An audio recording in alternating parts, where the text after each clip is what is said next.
Well, hello everybody, and we are in Greece again. Well, not quite properly Greece, but one of Alexander's possessions, which he conquered.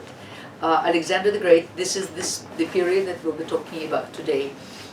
Is called the Hellenistic Greece, and we actually talked about Hellenistic art in the last lecture, and now we're going to see other parts of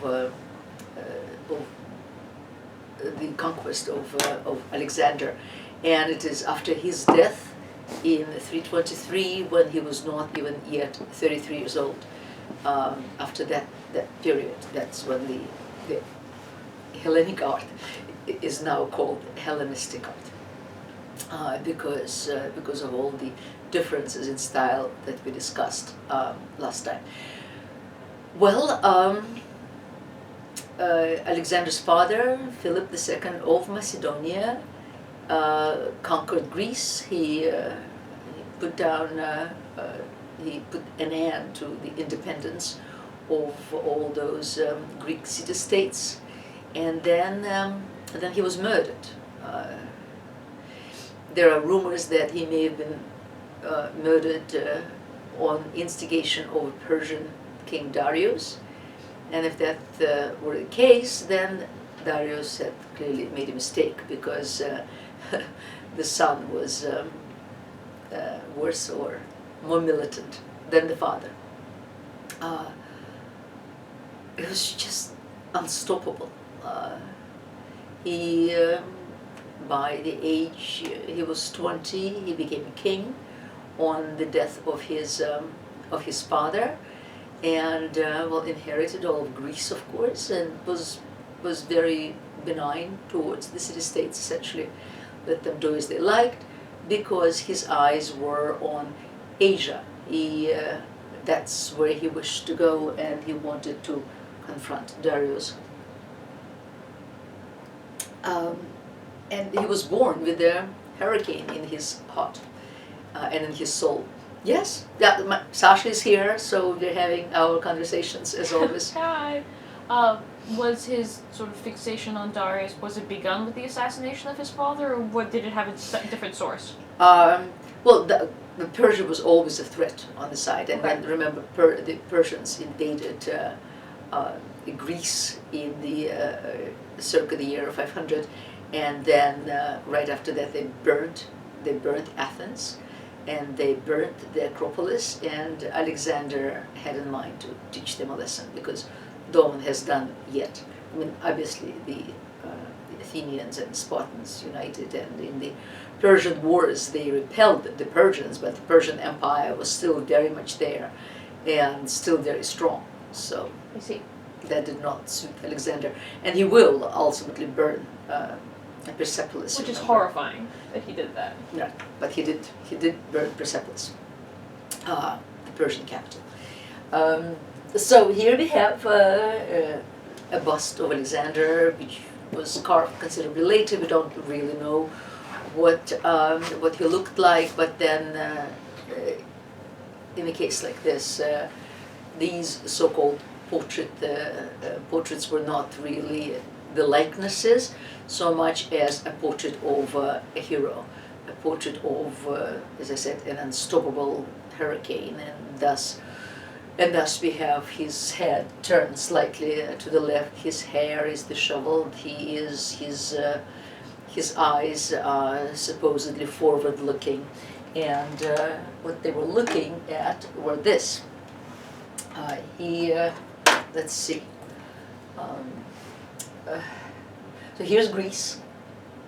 This is what is called the Ionian Sea World, and that seaboard was always under the threat from Persia, but then at this point it was sort of part of Lydia, part of Halicarnassus, part of those small kingdoms, and but Persia was always here, and so Alexander, what he did, this is ultimately the area that he will conquer.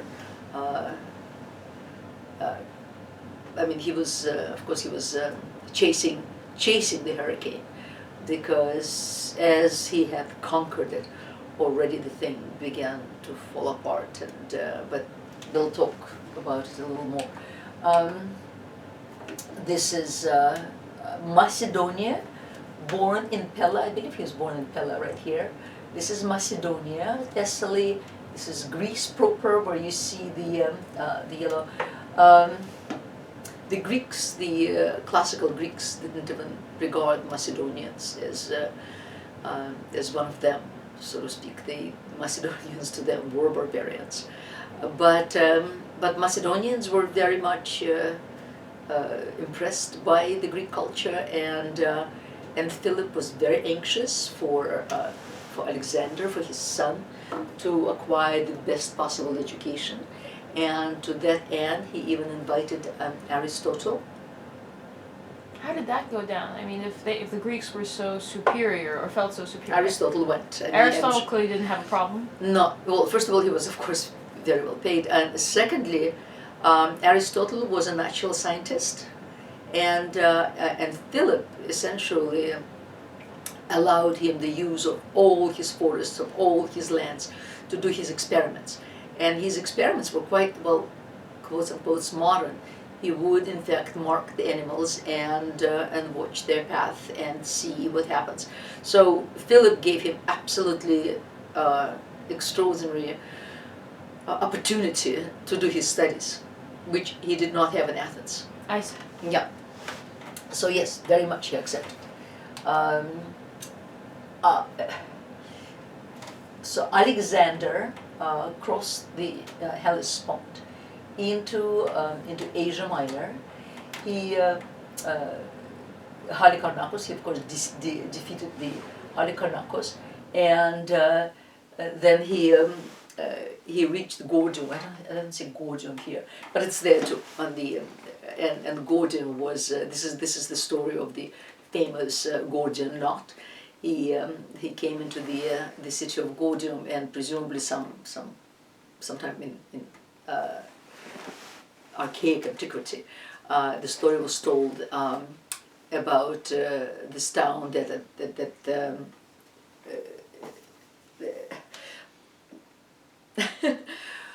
was prophesied that they lost their king. So it was prophesied that the first person who walks through the gates into Gordium will be the king, and there was a peasant, and the peasant walked through the gates, and he was acclaimed king. So as a result, he dedicated his ox cart, his cart. Yeah. I'm stuttering, right? Because No, I'm trying to remember. Go ahead. Yes, I'm trying to remember the story. So he tied up his ox cart somewhere. He dedicated to the gods, and he tied it up, and the knot was so fiendishly complicated, and the ends were not shown, so one could not pick it open. And he said that the man who will be able to untie the knot, he will be the master of all of Asia. But no one could, so Alexander showed up there, looked at the knot, took out his sword out of the sheath, and just cut it right in the middle. So he untied the Gordian knot, and then he proceeded down along the Syrian coast down to Egypt, because at that point Egypt was under the Persians, and as was Syria, and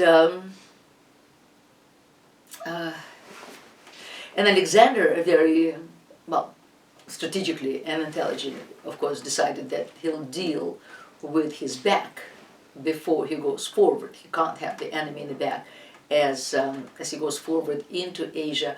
Besides, Egypt was always a land of mystery, and a land of incredible treasure, and a land of wealth, and it was known that the best, well, astronomy, math, alchemy, medicine, all of that was in Egypt. And down to Egypt he went, and in fact he barely had to fight, because the Egyptians despised their Persian rulers, and they welcomed Alexander with open arms, and were very happy for his arrival, in fact. So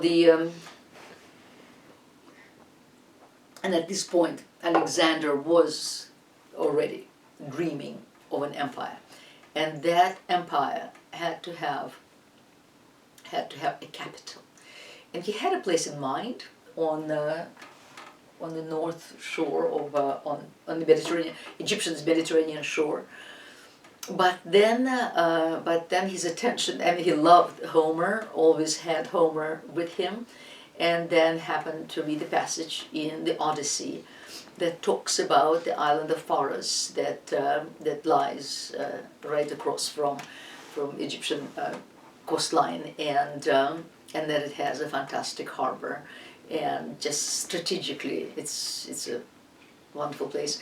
And it's possible that at the time of Homer, now we're talking about 8th century BC, whereas now we are in the 4th century BC, so 400 years earlier. It's possible that at that time the little villages around the area were in fact probably more active than at the time of Alexander. But there he came, and again, like a storm wind, he came. He saw. So does Plutarch tell us. Bent on his knee, drew a map of Alexandria, and off he went. How true, whether it's the literal truth, probably isn't. But he did come there, he did look around, and essentially what he saw, let's see, that the way Alexandria is positioned is the Mediterranean is to the north. Then there is a bit of land, and then there's a lake, Mariotis. So and that lake is accessible through the Nile. So essentially, they had two harbors. They had the harbor to the Mediterranean, and to go off and to sail off to Greece and Crete and wherever. And they had a harbor, a lake harbor that through which one can go down the Nile, and for all the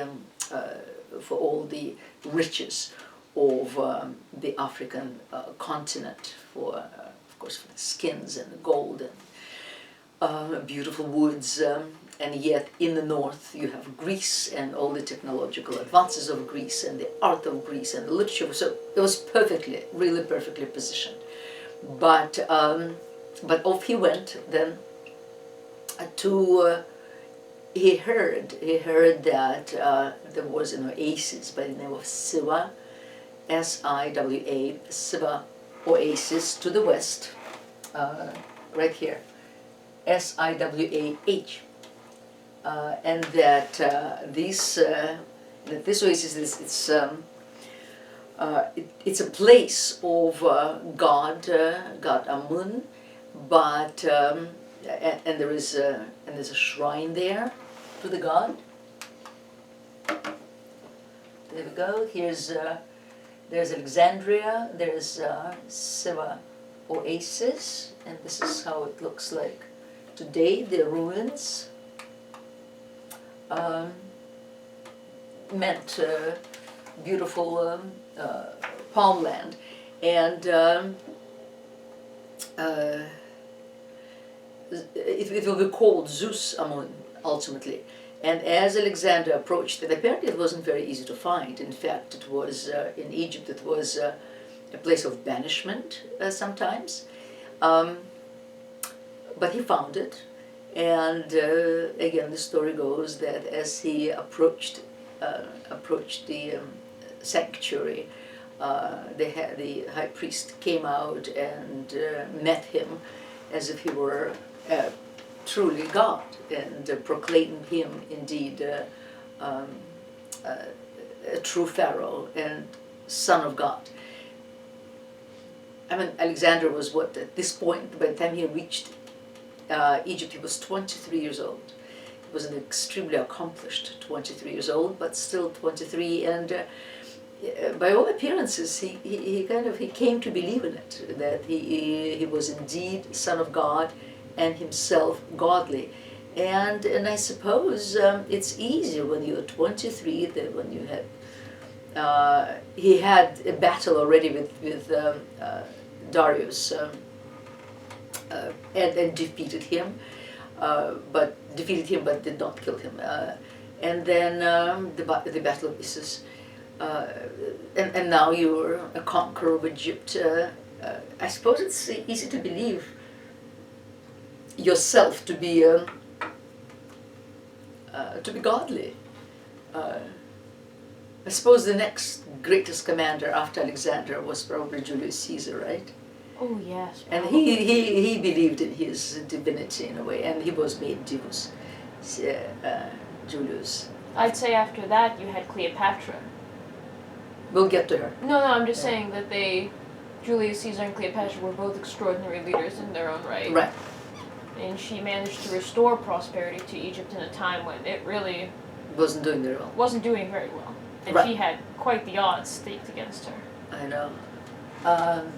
So he came to see, but Siva is an interesting place actually, even from kind of the modern perspective, because back then that's when homosexual marriages were encouraged, were common in Siva, because the priests, there were no women, there were just men, and the love between men was completely accepted. There was, and in fact that was the case until Nasser, until the Soviet puppet in Egypt, the Egyptian president Nasser, when he sort of put it down. But until then, Siva, through all those millennia, had this tradition, which was very interesting. Today, apparently, they have spas there, and it's a lovely place. Okay, let's see.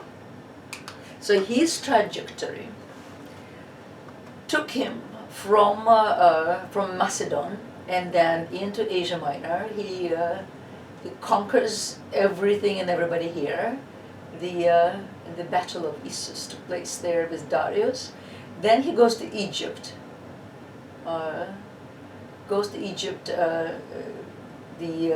From Egypt, he comes back. He leaves a governor there of sorts in Egypt. Goes back and do I have a here? Yeah, we have a map here.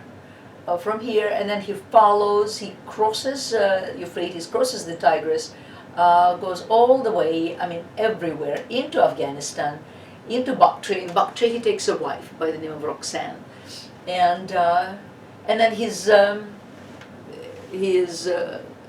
army rebels. Essentially, they just don't. They're tired. They want to go back.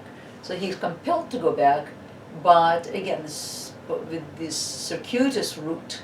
And thus he arrives through Persepolis. He burns Persepolis. Persepolis was the capital of Persia, and after a drunken orgy, he just tortures the place. Why, we don't know. Well, he was given to inordinate behavior in every way, and some historians suggested that perhaps it was in revenge for their burning of Athens. And it's especially horrifying because of the palace of Persepolis. Right. Which was spectacular palace. Said to be exquisite. Right, right.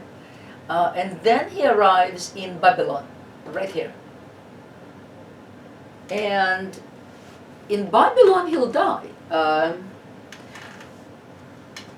And his death is still a question mark. Why he died? Was it typhus? Was it some other disease? Was it indeed poisoning? Now in Babylon, of course, Babylon, which is also the name is Chaldeans.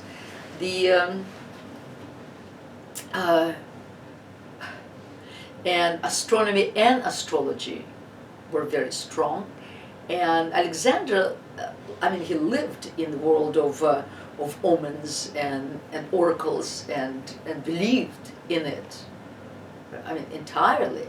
There's even the Chaldean thing that's called the Astronomical Diaries. He had it translated into Greek and sent it over to Aristotle to check how accurate it was.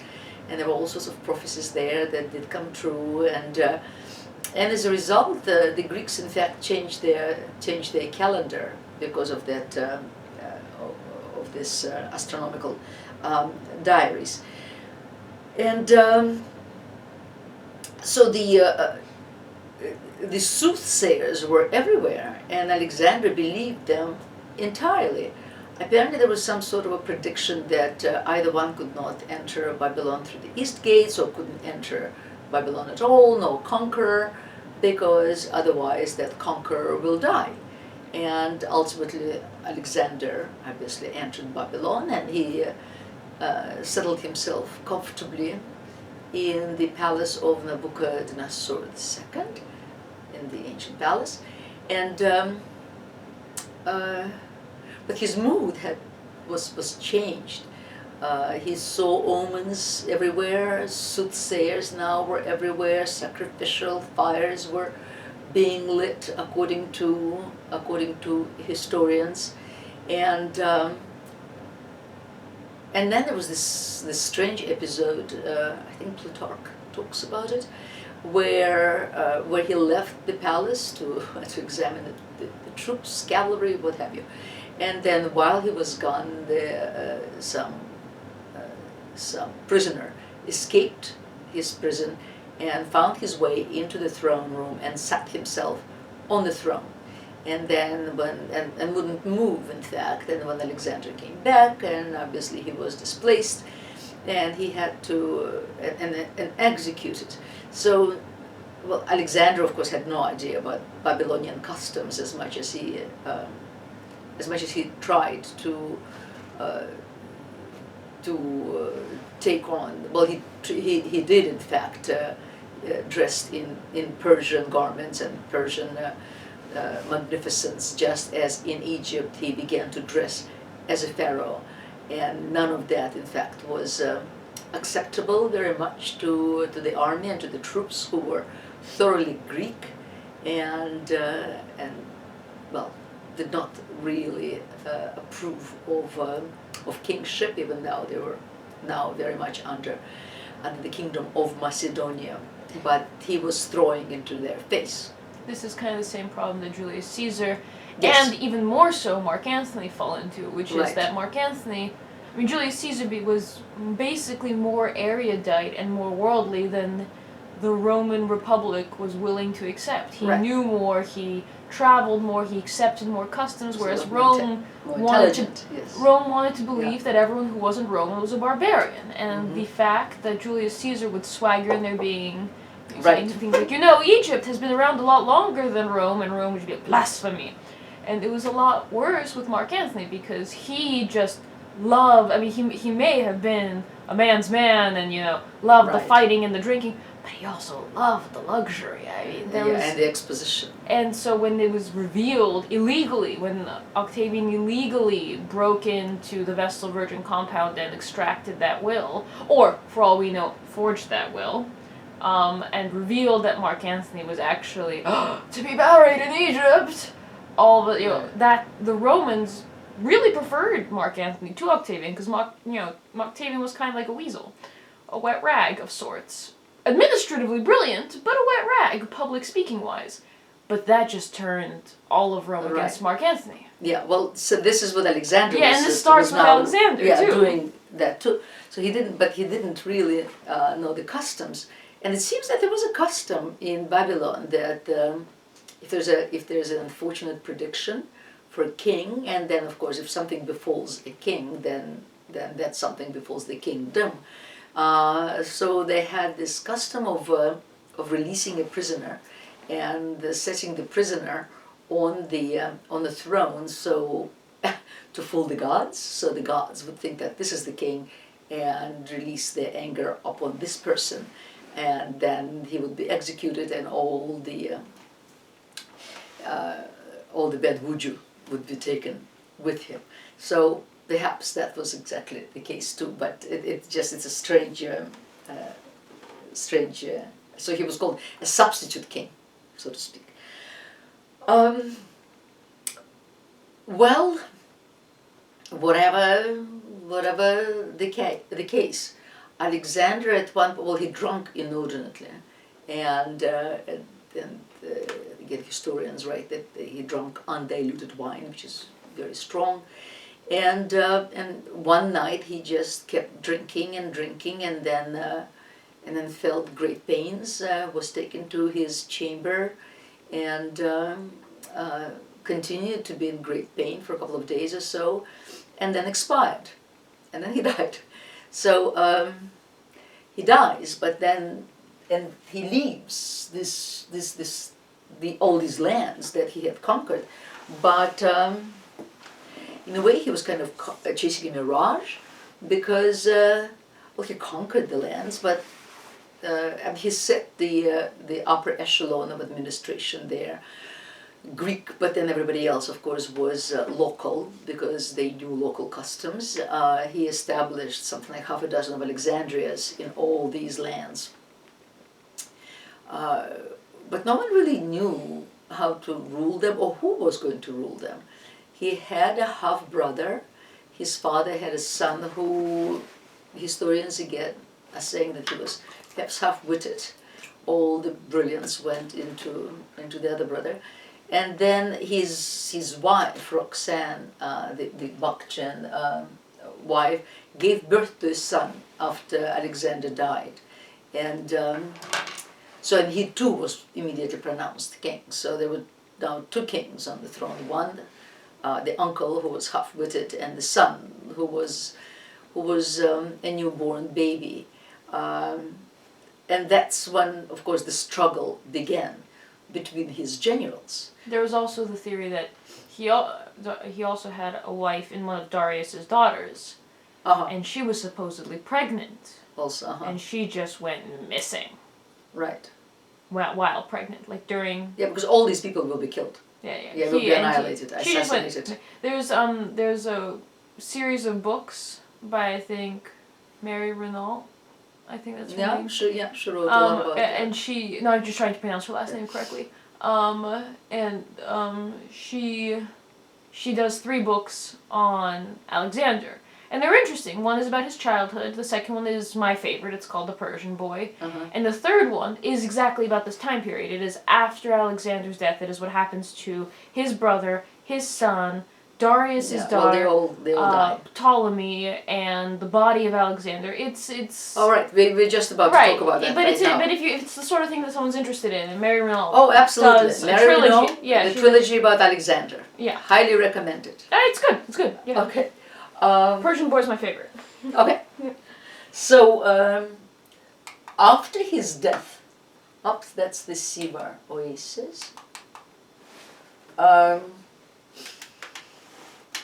The most far-sighted was obviously Ptolemy. Ptolemy, who was one of his generals, I mean they're all the Ptolemy Soter, Seleucus the Conqueror, and Antigonus, one-eyed Antigonus. They were all his close associates, his bodyguards, his generals, out of whom it seems that Ptolemy was the most far-sighted. And everybody was scheming and backknifing everybody else, still thinking of being a ruler of all those conquests.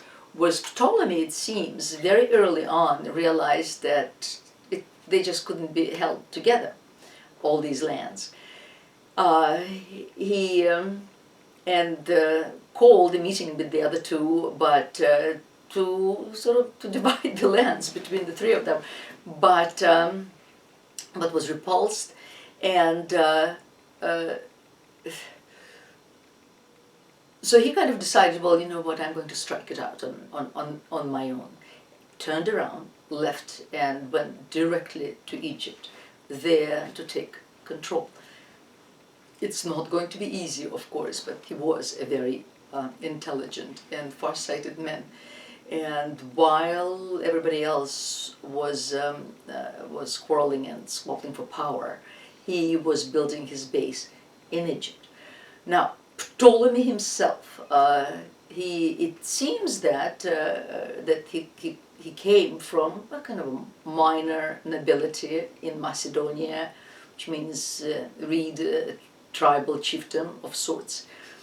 But the father had apparently enough connections, and he wanted the best for his son, and he managed to have him accepted as a page in the palace in Pella.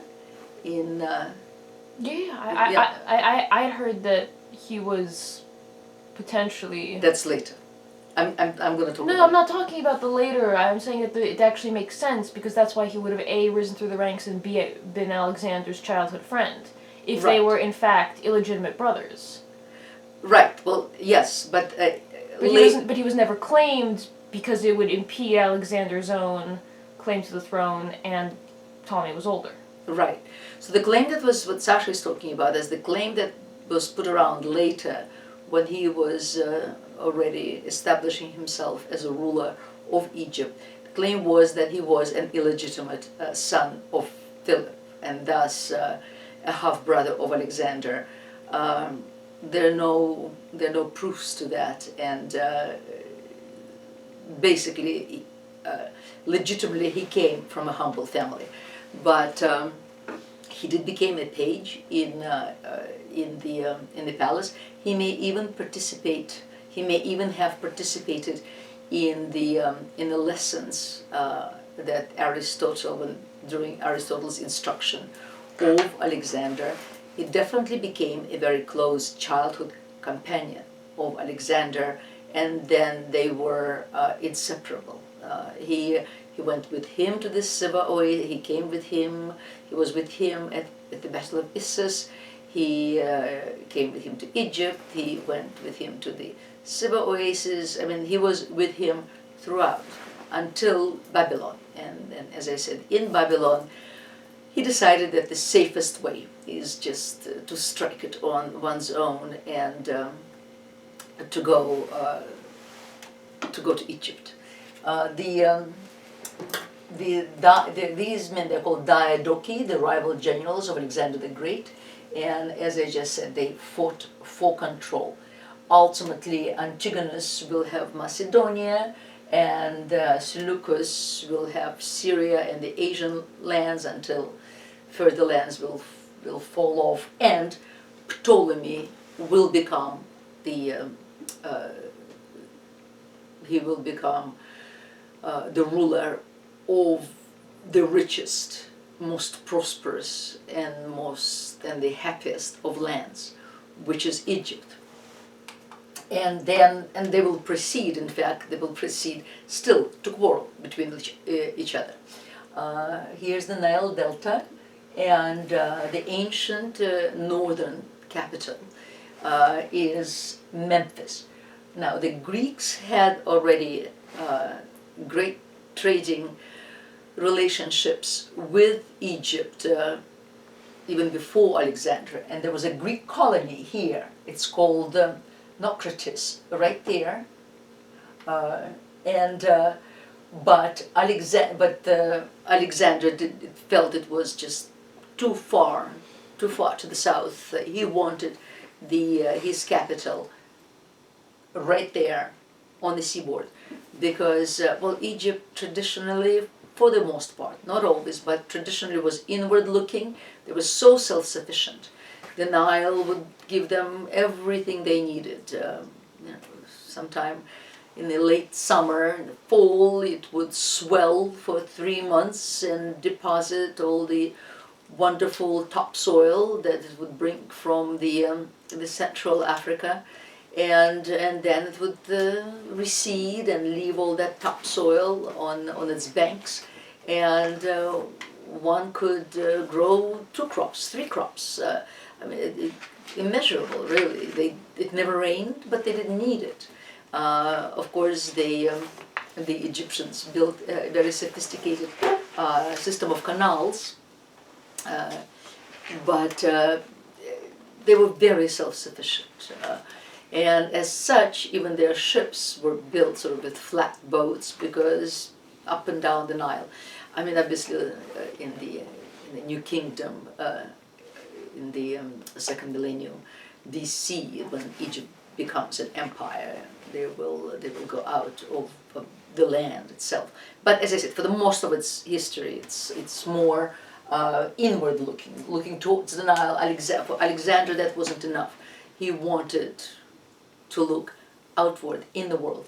As you see, Alexandria sits on the Mediterranean, and then there's this lake Mareotis, and that lake was connected then to the Nile, and thus the shipment could go out in the Mediterranean or down to the south. At the time, there were 7 tributaries. Today there are only 2 left today, but 7 tributaries at the time, as you see: Pelusiac, Tenitic, Mendesian, Phatnitic, Sebenitic, Bolbitine, and Canopic. Canopic is the one that we'll be interested in, because Canopic is right next to Alexandria. So yes, only 2 main branches today, because of the flood control, and then the silting of the delta. They just silted up all these tributaries. So today we have Damietta, which is corresponding to Phatnitic right here, and I think the Canopic also. The Rosetta Stone was, let's see, and the Rosetta corresponding to Bolbitine. So this and this are still functioning, everything else is not. So the Rosetta Stone that was found, as you see, in circa the year 1800 by Napoleonic scientists when they were there, and which became a clue to deciphering the hieroglyphics. So it was found right there in a stone. In a town next to the Rosetta tributary. Bless you. Excuse me. Do we have? Yes, we do.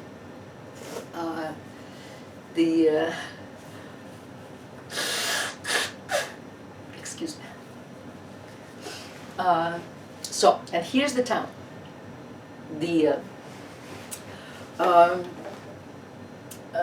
town, as you see, when Alexander came there, he saw, this is the island of Pharos that Homer was talking about, and then right across from the island of Pharos lay this promontory, and beyond the promontory is Lake Mareotis.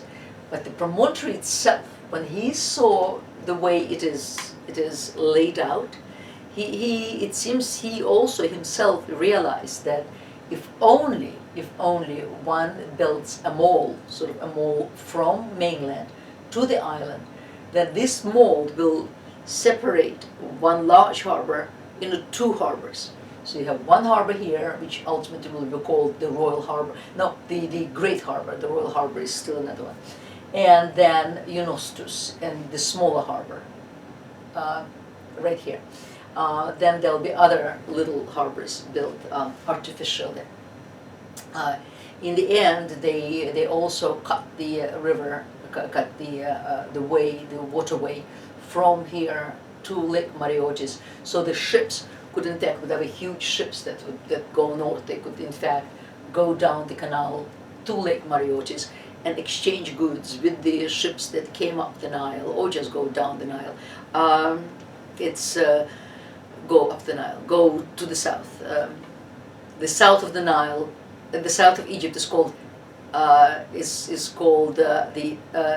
Lower Egypt, and the north of Egypt is called the Upper Egypt, because that's the way the Nile flows, from the upper regions in the south to the northern regions in the north, to the lower regions in the north, but it's confusing. So I'll just try to use cardinal points instead of, yeah.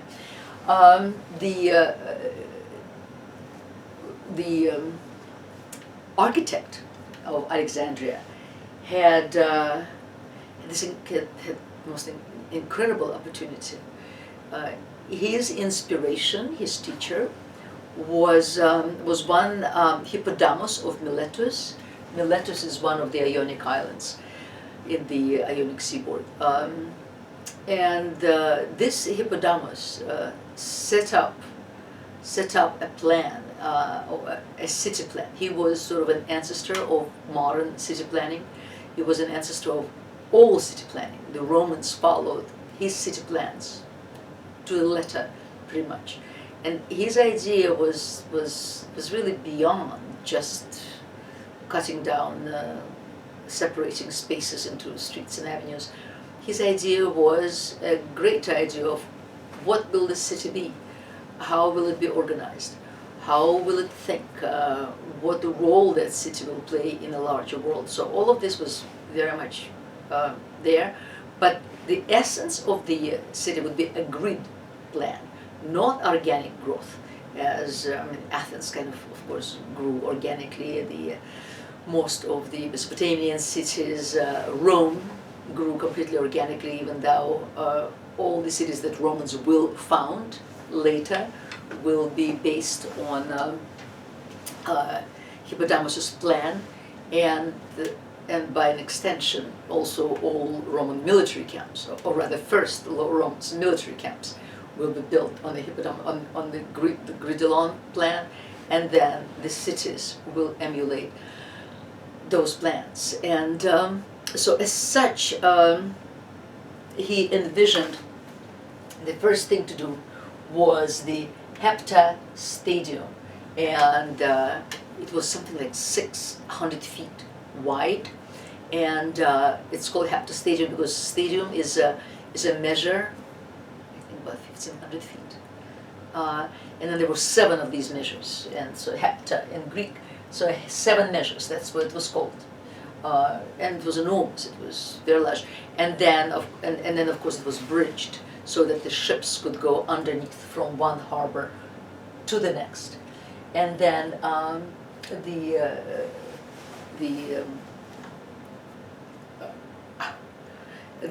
the next thing to do was there would be 2 main intersecting streets.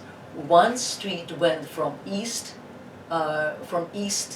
to west, and it was called the Canopic Way, and then there was a Soma street here, and the Soma, which means a body, because on the intersection, we'll talk about presently, on the intersection of these streets will be these famous, the mausoleum of Alexander the Great. And then these 2 extraordinary harbors. The trick, however, was that there were still a lot of very treacherous and dangerous reefs and shoals to get into the harbor, so one could not just easily sail in.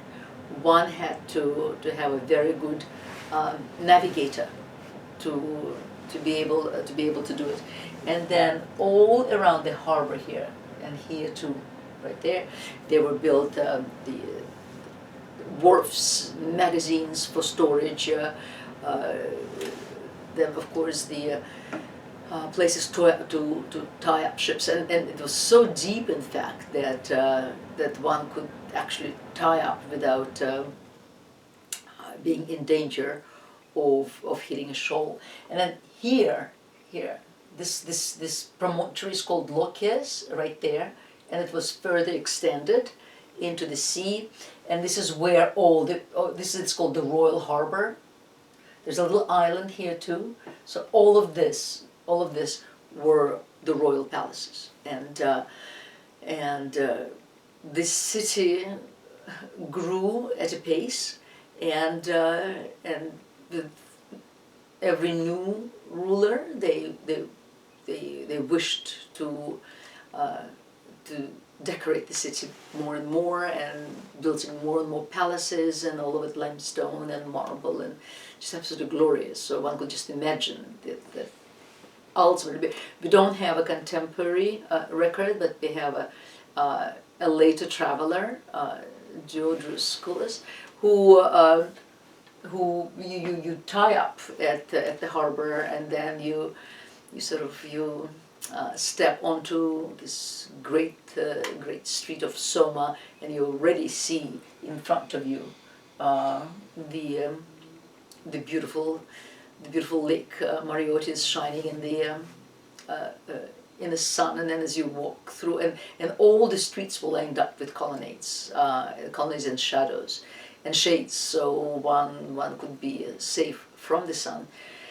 And then as one came to the intersection of the Soma and the canopic way, that's where the Greek Mausoleum was, because Ptolemy managed to kidnap the body of Alexander, and he realized very quickly that probably the greatest possession that Alexander bequeathed is, apart from his lands that he conquered, was his body, because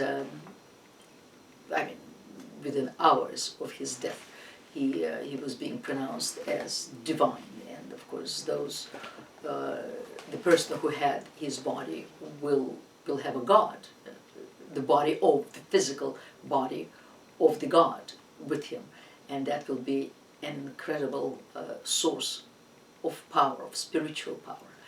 And so Ptolemy made sure that he had that body. He was also buried in his tomb. Alexander, where he was buried, was actually originally meant to be Hephaestion's tomb, the tomb of his lover / best friend / Patroclus to his Achilles. I see. So, because originally the idea was that Hephaestion would go and govern Egypt. I see. While Alexander moved on through India.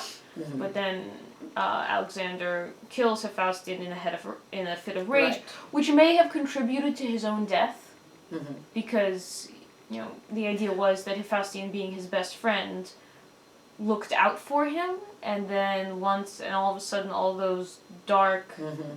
habits that Alexander Right. had were no longer kept in check, because the idea is that the balance in Alexander's life was Hephaestion, his best friend, Ptolemy, his childhood companion, Darius, his great nemesis. So once his inner circle started crumbling, it kind of makes sense that Right. he couldn't hold it together. Also, he so much believed in omens and predictions and soothsayers that at some point it just becomes a self-fulfilling prophecy. Right. Darius, it was predicted that Darius would lose to Alexander, and once the soldiers hear it, Right. The spirit is just not there anymore. So it's possible here too. And so, but his tomb is Okay. this beautiful tomb. The It was reason rock crystal, wasn't it? the sarcophagus was rock crystal. I see. Because his body was preserved in a way that was beyond exquisite. It was the height of mummification. It was 300 years later when you. But it was also completely covered with sheet gold. But not the face. You could see the face. That's the point. That's the. That's okay. why it was rock crystal, because when visitors came to see. No, it's just that sheet gold. One of the pharaohs later, one of those Ptolemaic pharaohs, reappropriated it and sold it, and that's why you could see the body. But originally, the whole of him was covered in sheet gold. Okay, that's not okay. Yeah, of course. Yeah. I heard that it was a glass case so that you could see the face of. Right. But Okay.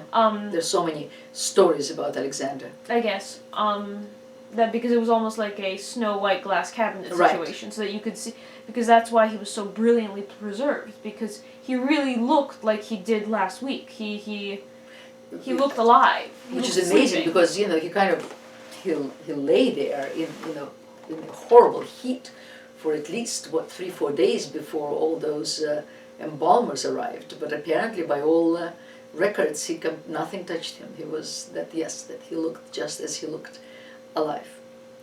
Yeah. But so back to Alexandria. With time, the, you see this, the canopic gate.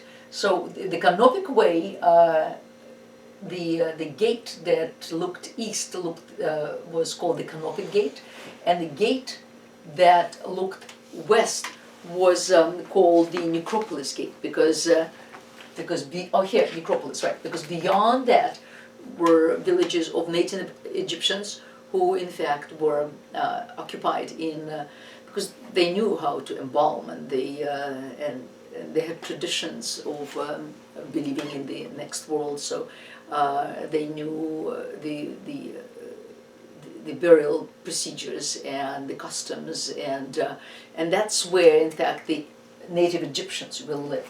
The Greeks will live here in the center, and then, of course, the Royal Harbor. And then with time, they'll develop to the east a very large, very substantial Jewish quarter.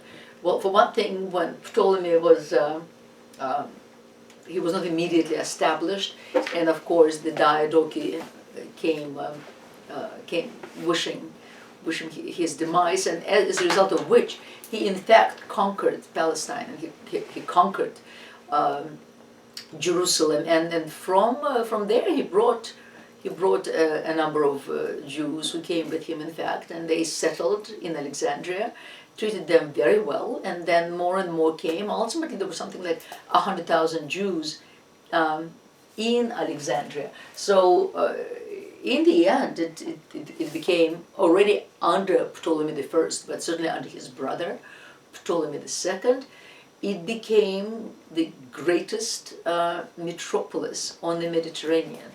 I mean, today we think of the ancient world, we think of Rome, we think of Athens, but the fact is that Alexandria at its height was so far advanced on both of those, you couldn't compare. It was a great trading city. Ptolemy immediately encouraged trade and opened the harbors to trade, and people of all nationalities, so from everywhere, came to Alexandria to trade, because it's through Alexandria that they could get all the great products of continental Africa, and then also through Alexandria the great achievements, as I said, of Greece, whether cultural or technological, could come through Alexandria and down even to Memphis, not to mention even more to the south. So it was an amazing hub, trading hub, and of course, but what it will ultimately become, it will become the intellectual hub, and that's what actually Ptolemy wanted. Possibly when he sat at the feet of Aristotle with his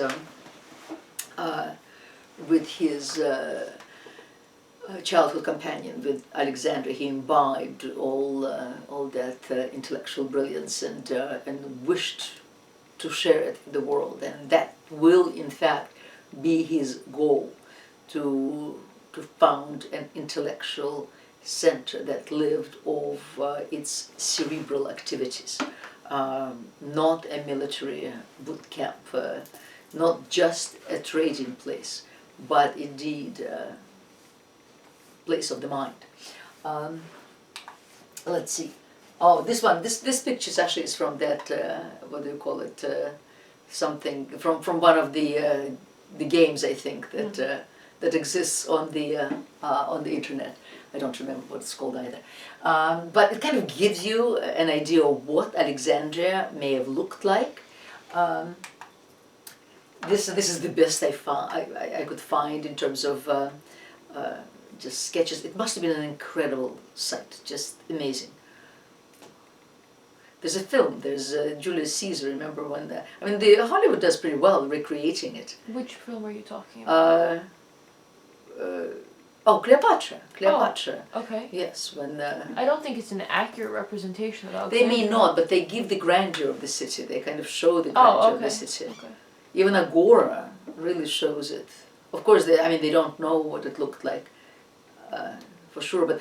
But all these, all the temples and the palaces and constant activity, it must have been an amazing place. But it's interesting because the Lighthouse, for example, started coming up with Ptolemy the First. the second. Ptolemy the First began it. I'm going But to his talk about son it. is the one Right. who Yeah. continued it. Right. Yeah. Yeah, Ptolemy the yeah. Second. We'll talk about the lighthouse Okay. here, definitely. Oh, of course. Yeah. One of the greatest of the seven wonders of the world. Here's from another site, discovery tour of ancient Egypt. And of course, theaters were built and the race course were built. I do not think they had a Colosseum. This was not the city that would appreciate gladiatorial games. Did they have a Colosseum? Do you know? I don't think so. I don't think so. I think Maybe they under Romans, when the Romans theater, came there. Theater. They had a theater. But theaters, yes, they had several, in fact. All right, and now we talk about a bit about the kidnapping of the body of Alexander. Again, we don't know what he died of. There are even rumors that Aristotle was part of it, because Aristotle sent with Alexander a very famous and known at the time scientist, scholar, Callisthenes by the name, and he sent him as a chronicler. Because Alexander actually did before Napoleon did it in 1800. Alexander did it also. He didn't just come there with the armies. I mean, he was the student of Aristotle. So he did have, in fact, a small army of scholars with him, because they were going into foreign lands and they wanted to know everything about them. But the head of this group was Callisthenes, and at some point Alexander felt that he was spying on him. But Alexander, of course, was already somewhat unstable and paranoid, and he had him executed, which did not please Aristotle one bit. And it appears that Aristotle, may have been part of the plot, and that there are even stories about him sending poison in the hoof of a mule to get there to Alexander. Other things was belladonna, because he couldn't talk apparently just before he died, and that is one of the signs of belladonna, that your voice glands swell up and you can't talk. But whatever the case was,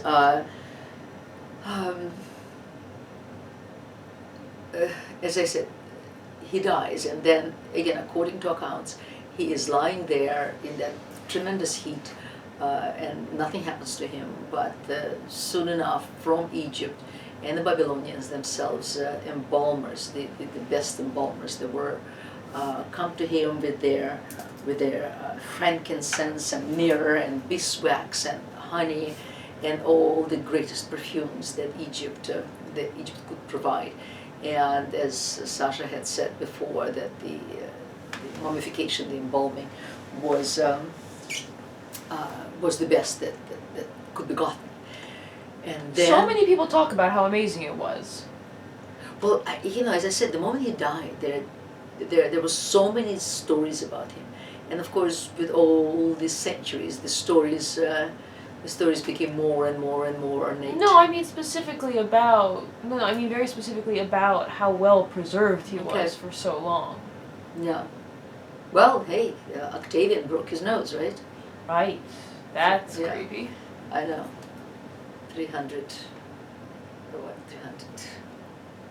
30 years later.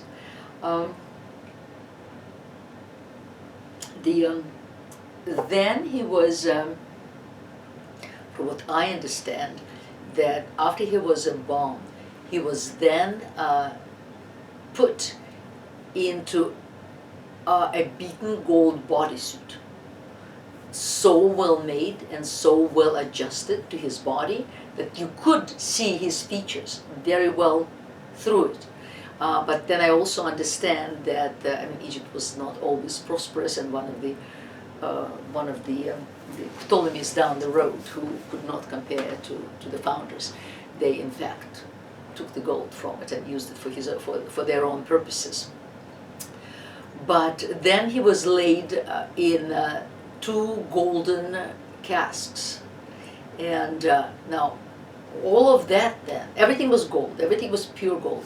Then all of that was placed, you see, in a sanctum into the Holy of Holies, right there. And inside the Holy of Holies were golden lions with the eyes that could move. And then the catafalque itself was also done with Ionic columns. Everything was marble and gold.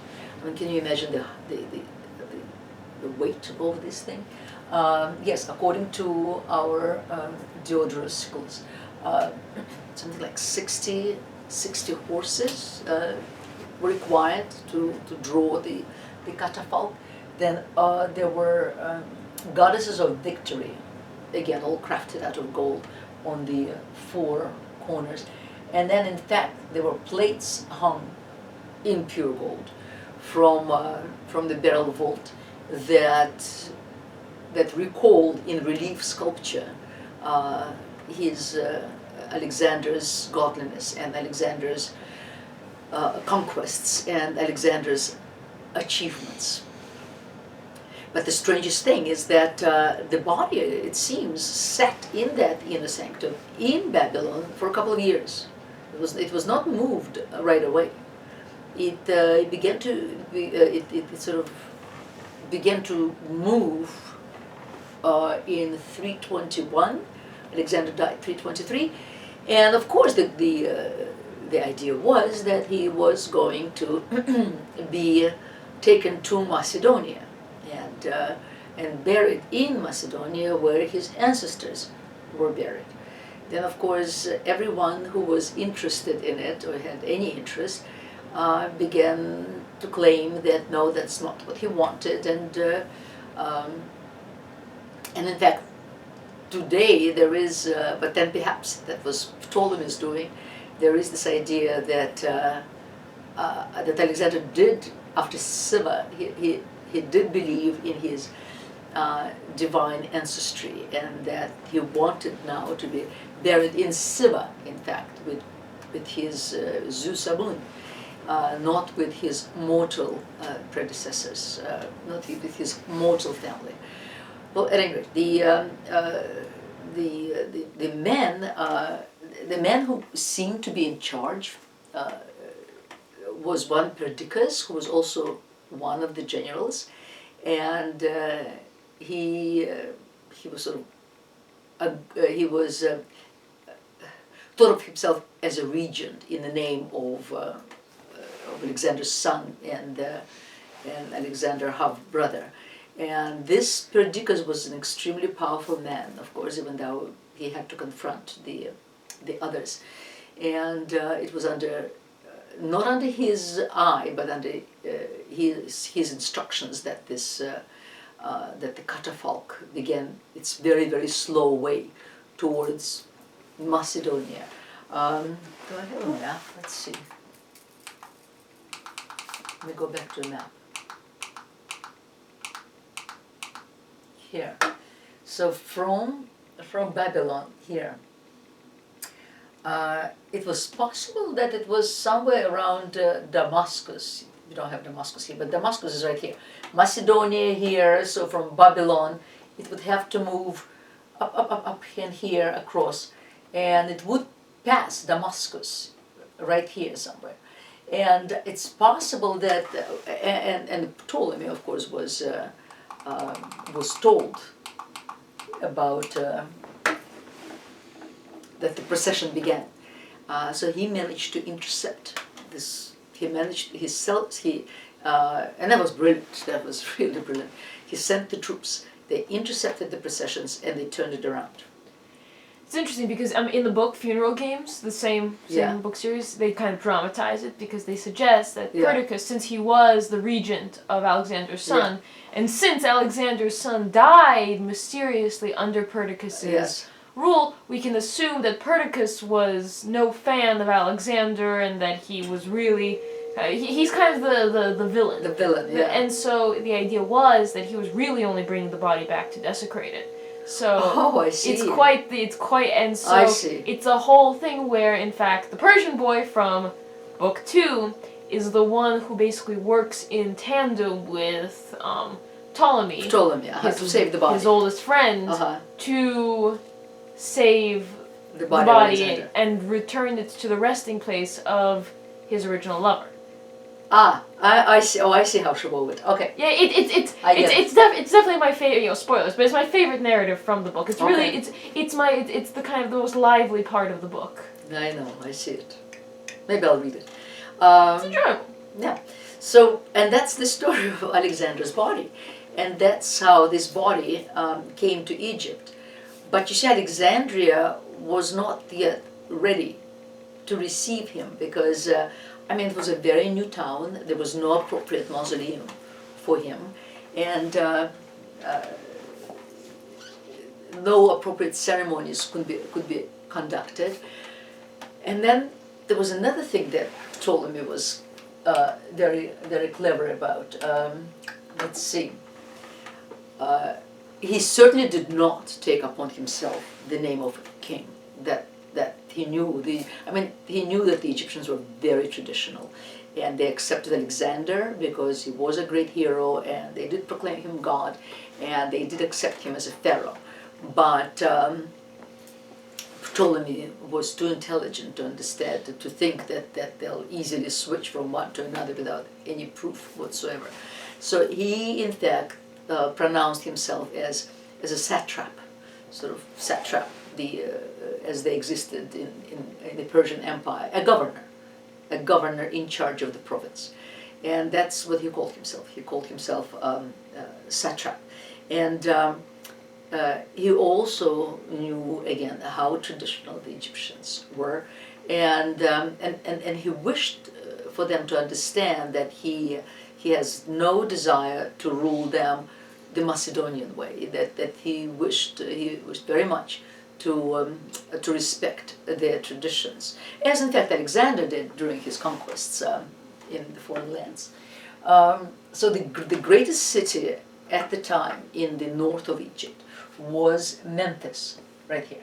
And Memphis, and right next to Memphis is Saqqara, which was a necropolis. Memphis is a necropolis, and that's where ancient pharaohs were buried.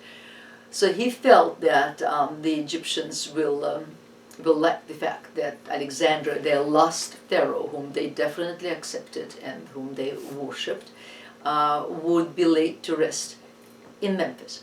And to Memphis he took the body of Alexander. At first he may have deposited him in this great temple of Ptah, because Ptah was the deity that was worshipped in Memphis, but then Ptah was personified by a living Apis bull.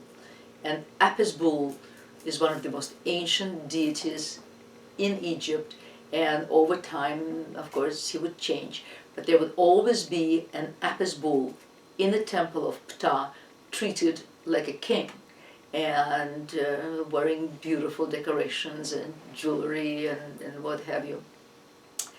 And this Apis bull was, as I said, first he was sort of personification of Ptah, but then the Egyptians tended to amalgamate their deities often, and then with time, the bull became also the personification of the god Osiris, the god of the underworld. In fact, when let me see. Oh, here it is. Yes, there's our bull. He also personified the Nile, because just as these primordial forces were associated with the Nile, so they were associated with the bull. It was also called Apis, comes from Hapi, Hapi, and the herald of Ptah. But as I said, he then also became the herald of Osiris. And his mother, when one Apis bull died, immediately there was a search for another Apis bull, but the calf had to have very particular markings. He was supposed to be black, but there had to be a white triangular marking upon its sort of a star actually upon its forehead, then a spot on his back, a white spot that looked like a white Egyptian vulture wing, and then a scarab mark under its tongue. I mean, I don't know how they found those. And then a white crescent moon shape on its right flank. Also its tail, that there was supposed to have twice as many hairs as a regular bull would have. So they were all these very specific markings. And then his mother, it was said that she conceived the bull from a lightning, that she did not conceive a bull from a regular copulation with a male bull, the bull, but that a lightning occurred and she conceived it thus. Considering that there are practically no rains in Egypt, I don't know where they would get lightning, but at any rate. So she too was worshipped. She immediately was pronounced an Isis, a Hathor, a sacred cow. And her son would be taken back to Memphis and installed in the temple as a king. And then once in a while, there would be a procession of the Apis bull, which would be a great procession in Memphis, a great festival, where the bull would in fact be taken out and beautifully decorated, and there would be celebrations all around him. And if a child just happened to approach him and he breathed on a child, that child was then said to be prophetic. So it was a very extremely important tradition. And then let's see, Osiris, on the other hand, is an ancient deity of Egypt, and there's a very interesting, complex story about him and his brother and his two sisters. Well, at any rate, at the end, he gets killed, the brother kills him, he becomes the king of the dead. So what will happen then, and those two are very important deities. So what happened then, that when an Apis bull died, there was a processional way from Memphis to Saqqara, to the underground enormous space where these bulls were buried, and that processional way was lined up with the sphinxes, and then the mummy of the mummy of the bull. Yes, because 70 days, 70, would pass for mourning the bull, during which time he would be mummified and embalmed, and then of course decorated with extraordinary jewelry, and then placed in an enormous sarcophagus. And then that sarcophagus, I mean, how much of it weighed, I can't even imagine. That sarcophagus would be taken to Saqqara and buried in this, the enormous burial site at Saqqara, just south of, Memphis is not far from Cairo, and dates back to 1400. It was 30 burial places were found, and the sarcophagi, but of course the lids were all moved and all the riches removed. So the labyrinth, lighted in ancient times with torches, was lined with these tomb niches that you see here, and they contain these giant granite sarcophagi, and was discovered really just by accident by, he will become an Egyptologist, Auguste Mariette, in the middle of the 19th century. There you can see the giant sarcophagus right here. And the place where they were buried was called Serapeum, because it was a combination of Apis and Osiris. So it's Osiris, Apis, Ser, Apio. That's what that burial place was called. but that's what that was the name of the place. This is actually a processional way of the sphinxes, but this one is in the south of Egypt, between Karnak and Luxor. But he had actually found these sphinxes, and that's which led him to the Serapeum, and that's what the alley must have looked like. But what Ptolemy now does, he takes this word Serapeum, and he in fact creates a new deity, and this new deity is he calls him Serapis. His general Ptolemy soldier. He integrated the two, because Alexandria will be a Greek city for the most part. I mean, there'll be Egyptians there, but it will be a Greek city. It will be ruled as a Greek city, it will be conducted as a Greek city, it will think as a Greek city. But he wanted for the Egyptians to accept it as a capital. And but he also knew that the Greeks did not really accept animal-headed gods. The Greeks had difficulties with deified humans, let alone farm animals. And so his new god was a human being. He was represented as a human being. There he sits. His name is Serapis. He's wearing sort of a modus, and next to him is Cerberus, that comes from Greek mythology, the three-headed dog of the underworld. The one thing that the Egyptians were used to was adopting various gods and blending them together. So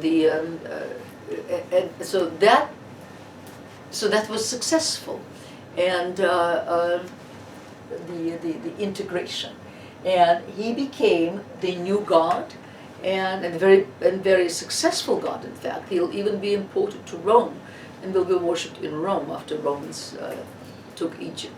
And he'll be associated, of course, with Isis and Osiris and the bull of Apis. So that's another thing that Ptolemy, it was very important for Ptolemy. Number one, the body of Alexander will be in Memphis. He had no intention of leaving it in Memphis, and he had no intention to be ruled by Egyptian customs and Egyptian prejudices. But he certainly didn't want them to think that he had his own views on the governing of their country. What was important for him was that they accept him as a benevolent, a benign ruler who accepts their traditions. The moment the mausoleum was built, an appropriate mausoleum in Alexandria, then the body, Alexander's body, was moved there, and presumably there were no objections. Let's see, anything else? Here. So here's Memphis, as you see. Here's Saqqara. Cairo is up north a little bit, but it's all not very, very far. Alexandria is here. There's our bull procession. Oh, and the here. So this is the Canopic Avenue. This is the Soma Avenue, and presumably right here there would be the mausoleum, and the mausoleum would also be attached to the so-called museum at the Library of Alexandria, of which we will talk soon. Here's the great harbor, the palaces, of course, the docks, the wharfs, the hip stadium.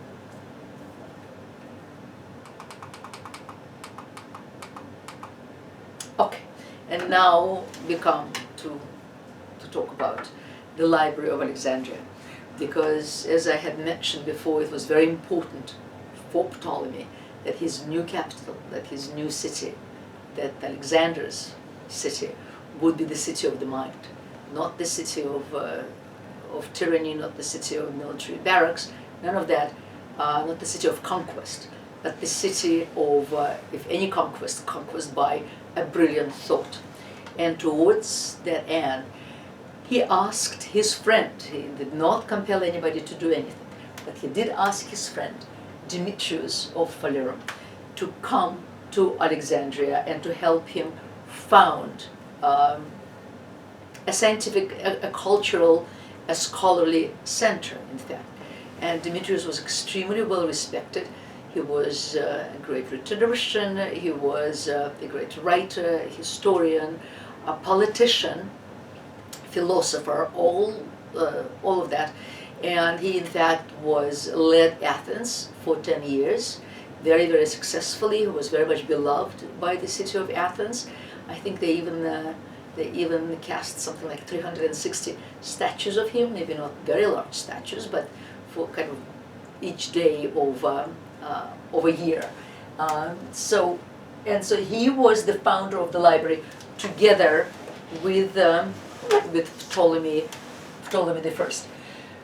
So he inaugurated a new era in Alexandria, and by that time, I mean, many people are coming to live in Alexandria, promoting the arts, collecting books, bringing books from everywhere. The building was already being built for the Library of Alexandria. Ultimately, it will become a huge complex, not just a library. It was called Museon. It was dedicated to the Muses, the whole complex, and he was promoting arts and sciences as never before.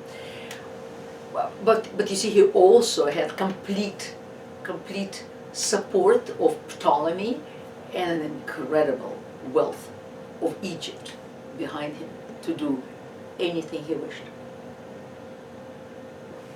And what he wished, and what Ptolemy wished, was creating of this cultural center that will become the greatest known to man, really. Euclid, our famous Euclid, who also he will also go to Alexandria and spend time there. Ptolemy was incredibly anxious to bring all the best minds to Alexandria, and there he promised them very comfortable living facilities, and they would, in fact, be the charges of the state. The state would provide everything for them. They would not have to work, they would not have to worry about tomorrow, they would have money to travel, money for anything and everything, just so long as they continue their studies. And sort of like the Institute for Advanced Studies here in Princeton. So Euclid came there as well, and of course he's very famous for the Euclidean geometry, the elements, one of his greatest books. But he was a polymath, wrote works on perspective, conic sections, spherical geometry, etc. Also, soon enough, the Egyptians were always famous for their medical knowledge, because while in other lands one looked askance perhaps at looking inside a corpse, Alexandrians did it all the time because of their embalming procedures. So they always looked inside the corpse, and they did know to an extent how things were made, even though they did not yet understand the entire processes. But now, under the patronage of Ptolemy, the research began. And Herophilus was a Greek physician who was, I couldn't find a better picture, who was sort of considered the first anatomists. And he was born elsewhere, but he spent the majority of his life in Alexandria, and he was the first to perform actually scientific dissections for the purpose of learning how the organs worked, not dissections for the necessity of embalming, and he wrote it in nine books, which unfortunately are lost. But Celsus, who lived in the 2nd century under Rome, he will refer to him. Celsus too, but also Galen. Galen also lived in the 2nd century, but Celsus lived in the 1st century. Sorry. So dissections of human cadavers were banned everywhere, in fact, at the time. Well, Celsus actually records that that he also did vivisections, not just dissections of the cadavers, but vivisections, experiments on opening up the live bodies. And it seems that the Ptolemies allowed the physicians to have criminals, and so instead of executing the criminals, they would send these criminals to these physicians for vivisection. Well, they were criminals. Well, depends what they did, right? Erasistratus, another. Yeah, I mean, you gotta be pretty. I know, do something horrific. For that, I know. That is horrifying. Yeah, not just steal something. That's no. Right. Yeah. That's a horrifying fate. Yeah, was kind of a younger partner of Herophilus, and the two of them founded the School of Anatomy in Alexandria, and that's where they carried out their anatomical research. And he is credited with describing the valves of the heart, concluded that the heart was not the center of sensations as the Egyptians in fact felt that the heart was the center not only of the sensations but also of the mind, of the brain, and that it just functioned as a pump. He was among the first to distinguish between veins and arteries. He also thought that the nerves moved a nervous spirit from the brain, and then differentiated between the functions of the sensory and motor nerves and linked them to the brain. So pretty astonishing. I mean, nothing like this will happen for almost 2,000 years, a little less. After it's lost. Yeah, after it was lost, of course, all of it was lost. I mentioned the a very large community, Jewish population in Alexandria, and with time, you see, they began to speak. They spoke Greek because that's what was spoken in Alexandria, Greek, not Hebrew, and they kind of began to lose their Hebrew, and but also Ptolemy was very curious about this book, about the about the Bible. At that point, there was no New Testament. So he wrote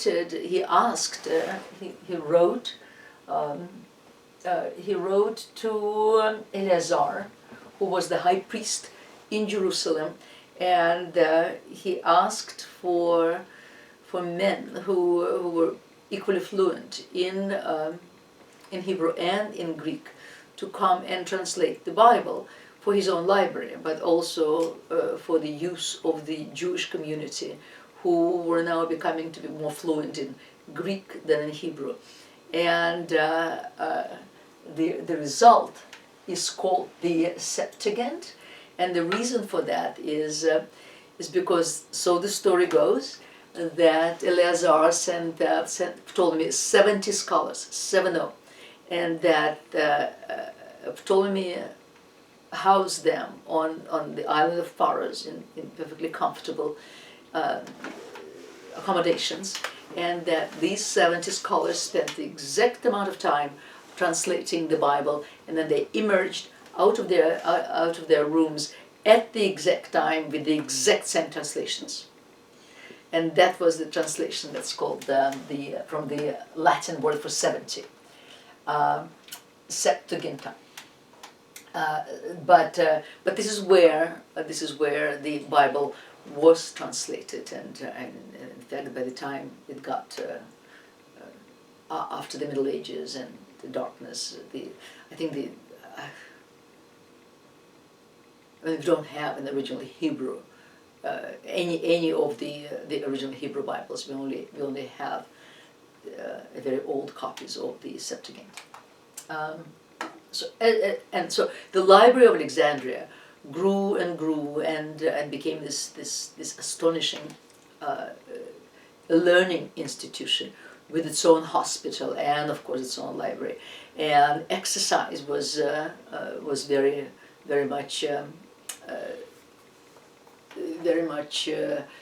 acknowledged that in the healthy body, a healthy spirit. So it had all these polyesters that where men could exercise, and the doctors, and the whole thing was at the expense of the state. It was all state medicine. There's just some maybe the library itself. Well, there will ultimately be two libraries. There'll be the Greek library, it's the mother library, and then there'll be a daughter library at the Serapeum, where where god Serapis was worshipped. So the dome, and you see there's an opening up above the dome. So possibly this was one of the rooms where the library was located. It's also possible that Hadrian later on copied his pantheon on the looking at the Serapeum. I'm looking at the Library of Alexandria. Here's just another imaginary recreation of the library, and this is Ptolemy himself looking like an Egyptian pharaoh, and then the god Serapis. It was then that the story began that Ptolemy, in fact, himself was the son, an illegitimate son of Philip, and as such a half-brother of Alexander, because then he would be accepted a lot better by the Egyptians. It also just makes sense, just considering he came from such an ostensibly humble family Right. back home, and yet somehow as a child, it's not even as if he rose through the rank as an adult. Yeah. I mean, from childhood he was in Alexander's inner circle. Why would someone from such an ostensibly modest family from it's not even as if, he got older, he rose to the ranks, he became Alexander's confidant. They were, as you said, they were childhood friends. For some reason, a boy from this modest family was allowed to study with Aristotle. Yeah. That's true. The theory does hold water. Yeah. Well, and he clearly thought so too. Right. So whether it was true or not, again, possible recreations. Here, all the scrolls, because folios, they didn't have folios at the time. These are all the scrolls. And in fact, the first Ptolemy instituted a rule that he'd love to borrow books from Greece, from Antioch. Antioch ultimately will also have a very large library. From all large cities around the Mediterranean, and then he would be asked for enormous deposits on those scrolls, because of course they were invaluable, and he'd be happy to leave those deposits, and then just eschew the deposit and keep the book and send back a copy. But he wished to have as many originals as possible. He wished to have the entire human knowledge in his library. Still another ancient Alexandrian library, conjectural reconstruction just of one building, because they were just think of a city. Think of a city that's dedicated to learning and to human development and human improvement. Famous library was only one part of the museum. It was called a shrine institution dedicated to the Muses, established by Ptolemy I Soter about 300 BC, but it was Soter's successor, Ptolemy II Philadelphus, who called the most learned men in all fields to come to Alexandria.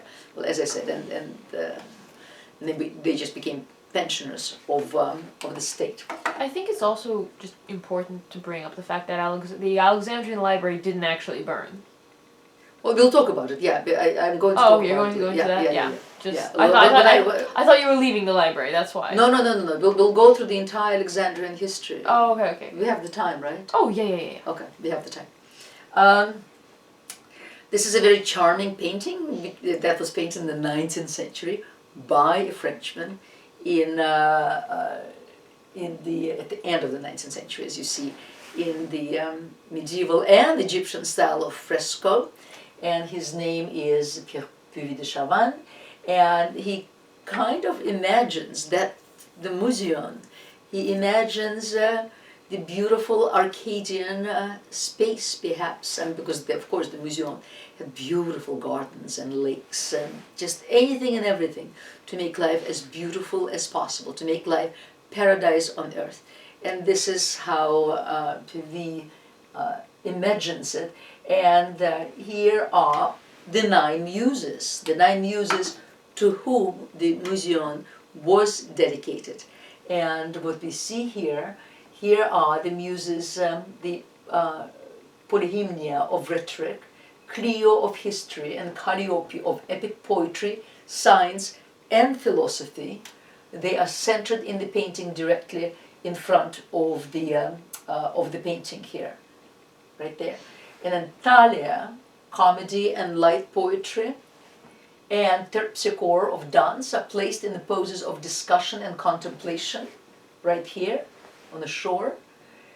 Then Euterpe of lyric poetry and music, and Erato of love songs are flying above the scene. And then finally Melpomene, song and tragedy, and Urania of astronomy and science in general are respectively sitting on each side of the canvas. So this is how Puvis imagines it in the 19th century. But these are the muses to whom this whole museum was dedicated. And Urania, the muse of science, would incorporate medicine as well, because medicine, of course, was extremely important. So here is another attempt at recreating the museum as it was. It was also part of the palaces, possessing a peripatos, and I'll explain in a second, an exedra and large oikos, in which the common table of the philosophers, men who are members of the museum, was located. And the synodos had property in common, and a priest in charge of the museum, formally appointed by the kings. Strabo will be a historian of the 1st century AD, and he writes about the museum, but now by Caesar. The museum featured a roofed walkway here, right here, which was peripatos, an arcade of seats, and a communal dining room, that's the oikos, where scholars routinely ate and shared ideas. The building was filled with private study rooms, residential quarters, lecture halls, and theaters, and much more besides. Now, the peripatetic school of philosophy are the followers of Aristotle, because in his own school in Athens, by the name of Lyceum, he too had many walkways, and the word itself means to walk. Peripatos means to walk. It's an ancient walkway around the Athenian Acropolis, as you see it here, where all the paths towards all the buildings are sort of connected together, and one can walk around and go into any of those buildings. So it intersects with the Panathenaic way on the north slope, the Panathenaic procession. And so the peripatetic school, it was thought that in Lyceum, as Aristotle taught, he liked to walk. He liked to walk around under the colonnades. So that's where the name of the school comes from, and that's where we see here, possessing a peripatos, all of this, sort of like a store where one could walk around and think and talk. And then the dining room, the oikos, and the exedra. Exedra is kind of any sort of semicircular architectural structure, and sometimes it's crowned by a semi-dome, or sometimes it isn't, and it's sometimes set into the building's facade, or it could be freestanding, or it could be inside the building. And so the original Greek word is a seat out of doors, as you see here. This is the Alma-Tadema painting, and was applied to a room that opened onto a stoa, or a stoa is a colonnaded portico, ringed with curved high-backed stone benches, a suitable place for conversation. An exedra may also be expressed by a curved break in a colonnade. I mean, anything really can be an exedra, as long as it's kind of curved. Here, for instance, is a beautiful one today in Madrid, and it's called a capriccio, an architectural caprice in one of Madrid's parks, and that too is an exedra. And as you see, it harkens back to Egypt with the sphinxes, and to ancient Greece with its Ionic columns. And this, of course, well, in Russia, so in Russia everything is over the top. And this is the Winter Palace. This is the Winter Palace in St. Petersburg in Russia, where I grew up. And this is called the Petrovsky room, a small throne room interior. So in the interior, you see, this is an exedra with a small semi-dome. So all of the, and the museum, just everybody came there. And even if they left, they kept their connections there and kept writing letters to each other and exchange ideas continuously. One of the greatest scholars in Alexandria was Aristarchus of Samos, and he will be the first to pose a heliocentric universe as opposed to geocentric universe.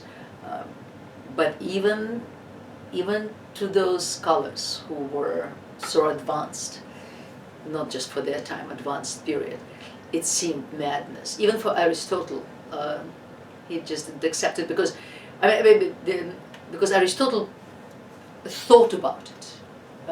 He did think about it before Aristarchus, but he dismissed it because Aristotle's the whole scientific experiment was so much based on the experiment of the senses. It just didn't make sense. It just didn't make sense visually, so he discarded it. But he did play with the idea. But then Aristarchus actually posited it and wrote about it, and this was known, but it was discarded. And so Aristotle, the geocentric theories of Aristotle and Ptolemy held sway. Actually, Copernicus knew about Aristarchus by that time. By that time, enough ancient manuscripts had come west, so Copernicus knew about Aristarchus's theory and, of course, upheld it and proved it. Archimedes of Syracuse, we don't know much about him. We only know that, of course, he was a brilliant mathematician, and he supposedly spent some time in Alexandria and then exchanged ideas. He was the scientist who that helped the citizens of Syracuse to hold the Romans off for a long time. Here is a painting of him directing a huge lance onto the Roman ships and burning them. He also presumably invented the Greek fire.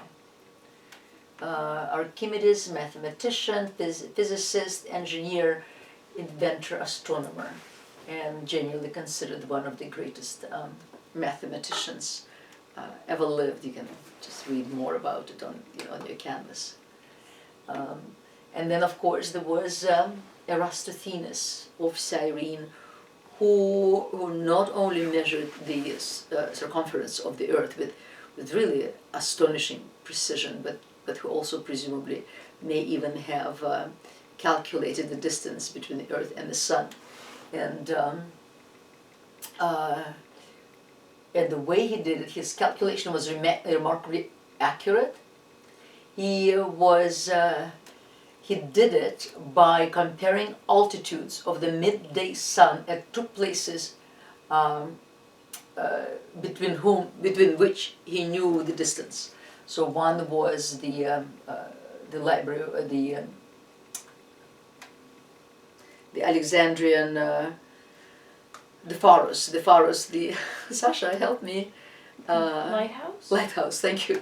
The lighthouse at Alexandria, and another place was down the Nile. Up the Nile, down south. He created the first map of the world, incorporating parallels and meridians. Founder of scientific chronology. He endeavored to revise the dates of the chief literary and political events from the conquest of Troy, and he dated the sack of Troy to 1183 BC. Number theory introduced the sieve of the... Do we accept that, kind of as if there had been... I mean, when do we usually... Yeah, 1200. So we say 1200. Okay, so he was yes. right. Yeah, yeah. And then Ptolemy the First died and left after himself Ptolemy the Second, who will then, by that time, he was accepted. He took on the vestiges of pharaohs, and he was accepted as such, the insignia I meant to say, and was accepted as such, and he was as brilliant and far-reaching and far-thinking as his father. And we saw he continued his father's work with the museum, with the Library of Alexandria, and he's the one who inaugurated the lighthouse as well. And here it is. The lighthouse began because, I mean, that harbor was a bit treacherous, and Alexandria needed a lighthouse. And in the end, from that lighthouse, one said that one could see something like 35 miles away, and that's on an overcast day, and probably something like 50 miles on a bright day, which usually was the case. So the construction was built between 280 and 247. So it took between 12 to 12 years. It was functional after 12 years, but then it took another 8 years to finish it. Ptolemy I died before its completion, so as I said, it was inaugurated by his son. It was approximately 450 feet tall. The lowermost section, you see, was square, then the next one was octagonal, and the top was a cylinder. It was constructed of limestone blocks, and they were sealed, in fact, with molten lead to withstand the strong waves during the storms.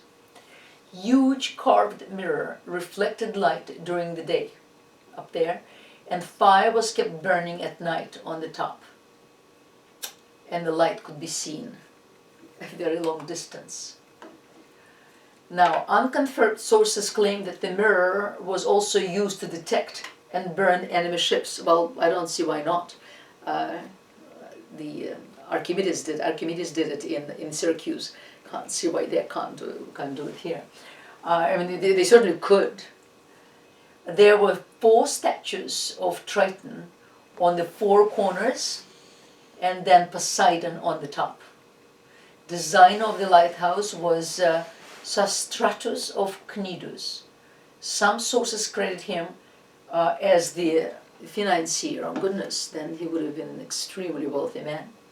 Legend has it that Ptolemy didn't want his signature, not He didn't want the architect's signature, Sostratus' signature on the lighthouse.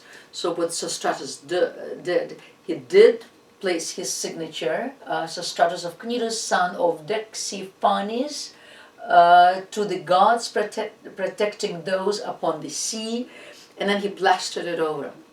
And then wrote, made it look like limestone, and wrote Ptolemy's name on it.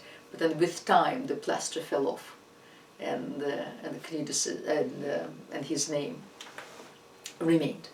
Well, now we can't check, of course, because there's nothing there. Well, we are approaching the Ptolemies, you see, degenerated rather quickly.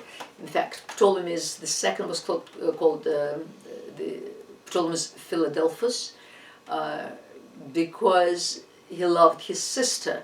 His sister, very much in the Egyptian tradition, became his wife. So he certainly loved his sister more in more ways than one, because they did have offspring. Ptolemy's Soter the First, that means a deliverer, a savior. That's what Soter means. But then, just as between Egyptian pharaohs, it was very common to marry between the family, because how else does one protect the purity of blood?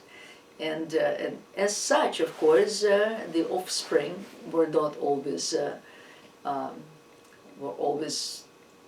the most brilliant minds, and so with the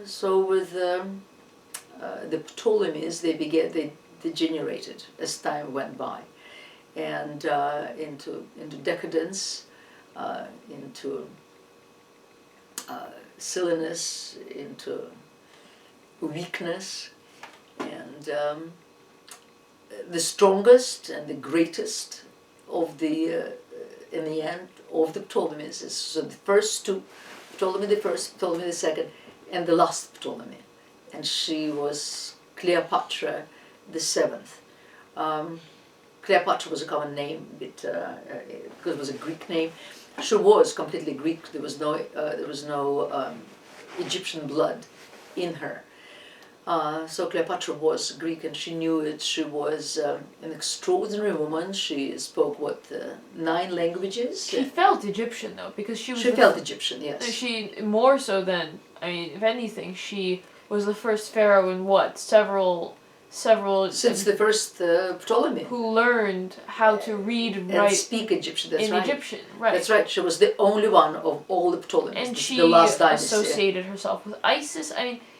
Right. As she actually kind of went back to the original Ptolemies' method of rule of connect to your people so that they don't hate you. And right. So she kind of went back to that and started connecting to the old gods and reading Egyptian. That was part of. And she taught herself Egyptian. She traveled down the Nile. She had emissaries. She That's right. did not just sit she in Alexandria met on her the laurels. population, yeah. Right. And also the languages she spoke were sort of not French, German, etc. Didn't exist at that time, but Hebrew and of course Greek and Egyptian and Syriac languages, several of those. I mean, she spoke some very substantial and very hard languages. She also was a diplomat, a naval commander, a linguist, a medical author. It's interesting that so much about Cleopatra is written about her as a woman and as an enchantress. But the fact is, she had a tremendous brain. Well, because so much of it is propaganda that was produced by Octavian. Octavian, and we still live by it. And how? I mean, you never saw the TV series Rome released by HBO, and it's funny. That's supposed to be so smarmy. Okay, fine. So it's definitely smarmy, X-rated, but that's not the problem with it. Yeah. You're watching it, you're like, oh, okay, so this is well researched. Oh, okay, that's interesting. Wow, you're really committing to your own graffiti. And for the first portion of it, you're watching a TV, and then they get to Cleopatra. And it's not the fault of the actress. She did the best she could with what she had. but it's as if someone just took nothing from actual Cleopatra and only took things from the Augustan/Octavian smear campaign. And you just watch it and you go, wow! Meanwhile, she had two husbands in her life. One was Julius Caesar, the second was Mark Antony, and two lovers. One was Julius Caesar, and the second, Mark Antony. Right, and it's so That's it. And that's so ironic because most Roman women could have up to 3 to 5 husbands if a husband divorced her or if he died, because the father would then immediately demand her remarriage to continue popping Roman babies. I mean, so a regular old, run-of-the-mill patrician Roman woman would end up having a lot more variety in her life than the supposed quote-unquote whore of Egypt. Yeah, I know. And it's amazing. I mean, HBO, that was what, 10 years ago? Still living by... I know I wanted to see that film. But just still living by the Octavian smear campaign. Well, even with my students, sometimes when we talk about it, but wasn't she a prostitute? Because it's not just, it's not their fault. If they heard something, that's what they heard. Right. About this woman. Meanwhile, she had to be an extraordinary woman to be able to seduce Julius Caesar, who was no piker in the field of the mind. And seduce is in itself such a weird word because really it was an alliance. Well, ultimately, yes, of course, it was. But even from the but he loved her. Right. That's sure. what I'm saying. Well, that's great. He did love her. Right, but and he felt that she was his equal. Well, she was his, but seduce in itself kind of implies this act of let me licentiously, seduce you with my body, and whereas really it was just possible also because she needed him very much. Right, he also needed her. Yes. She had Egypt. Yes. I mean, seduce implies that she just was again on the weaker end of that scale. She was a queen. He was a general. That's true. Granted, her queenship was in peril. Well, from the her only brother. reason she was a queen is because he made her a queen. Well, no, her queen. She was a queen. She was. Yes, but she and her brother Ptolemy were king and queen. Yes. But she basically said to Julius Caesar, "Help me, and Egypt is assured as your ally. Don't help me, and Egypt is going to be a thorn in your side that you just don't want. I mean, you are already fighting the politicians back home. Do you really want to fight Egypt too?" It was and that's the thing that's so beautiful about her reign. It was every interaction she had was such a battle of wits. Right, that's true. A beautiful painting by Jean-Léon Gérôme, also 19th century, and Cleopatra the Seventh. And the story goes that she appeared before Julius Caesar in a Turkish rug because she in fact was in exile at this point from her brother's ministers because her life was in danger, even though technically, yes, she was a queen together with her brother, who was a king, and so they were partners on the throne. But she had to hide, and so it was Julius Caesar ultimately who put her on the throne of Egypt, and her native language was Greek, but she was, as I said, first Ptolemaic ruler to learn Egyptian, as well as the languages of the Medes, Parthians, Jews, Arabs, Syrians, Troglodyte, and Ethiopians, and Latin, of course. And this is incredible.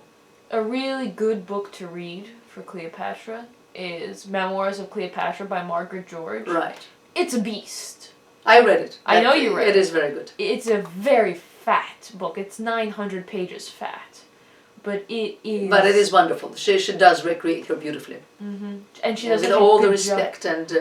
and so much research. Right, and all the humanity as well, all of it. And really she really draws the distinction between the characters of Caesar and Anthony and... Yeah, Cleopatra at the heart as a ruler. It's amazing. Right. And here's the fire. The Library of Alexandria will be destroyed, ultimately, and over the centuries. However, the later historians, 19th century historians, the moment they found out, when they learned about the Caesar's assault of Alexandria and the revolt of Alexandrians, while he was trying to deliver Cleopatra onto the throne, one of his methods was to set his own ships on fire, and so as not to allow the enemy to escape. The enemy was planning to use his ships, and the story goes that the fire spread to the city of Alexandria. It seems later research proved that it's not quite the case. The wharves and the magazines and the warehouses around the port did burn, and with them also business records of the trade records may have burned. Also, they may have had a warehouse where they kept the books that were just sent from other parts and that were waiting for classification and transportation to the Library of Alexandria. So those may have burnt as well, but the main libraries did not burn. Neither the Great Library nor the Library of Serapeum. They were destroyed later. It will happen between the early Christians, who were the early ones, who were very anti-intellectuals, because essentially they felt that the second coming is upon us, and the purer the soul, the more open the heart, the easier it is to be judged benevolently and to enter paradise, and all human knowledge is unnecessary. So it was between that, just basic decay, and then Islam. When Islam came to Egypt in the 7th century, the early 7th century, then there is a story about one of their leaders who was asked about the remnants of the library, and he said, well, if the books speak as Muhammad spoke, then we don't need them, and if the books speak against Muhammad or Allah, then we certainly don't need them, and so the rest of it was destroyed. Yeah. You have any other sources? But no, yeah, there was one story that absolutely everything was destroyed by the fire, that Julius created. No, that wasn't the case. But here, of course, there was a fire, and here, as you see, sort of a stylistic representation of the lighthouse and the ports burning and the warehouses, and but Julius II, that's the Pope. Yes? No, I was just going to add about it that the reason that we don't have a historical event really for the destruction of the library. I mean, if you look up Fire of Alexandria, it's troubling because you'll see some people saying, well, it was Caesar.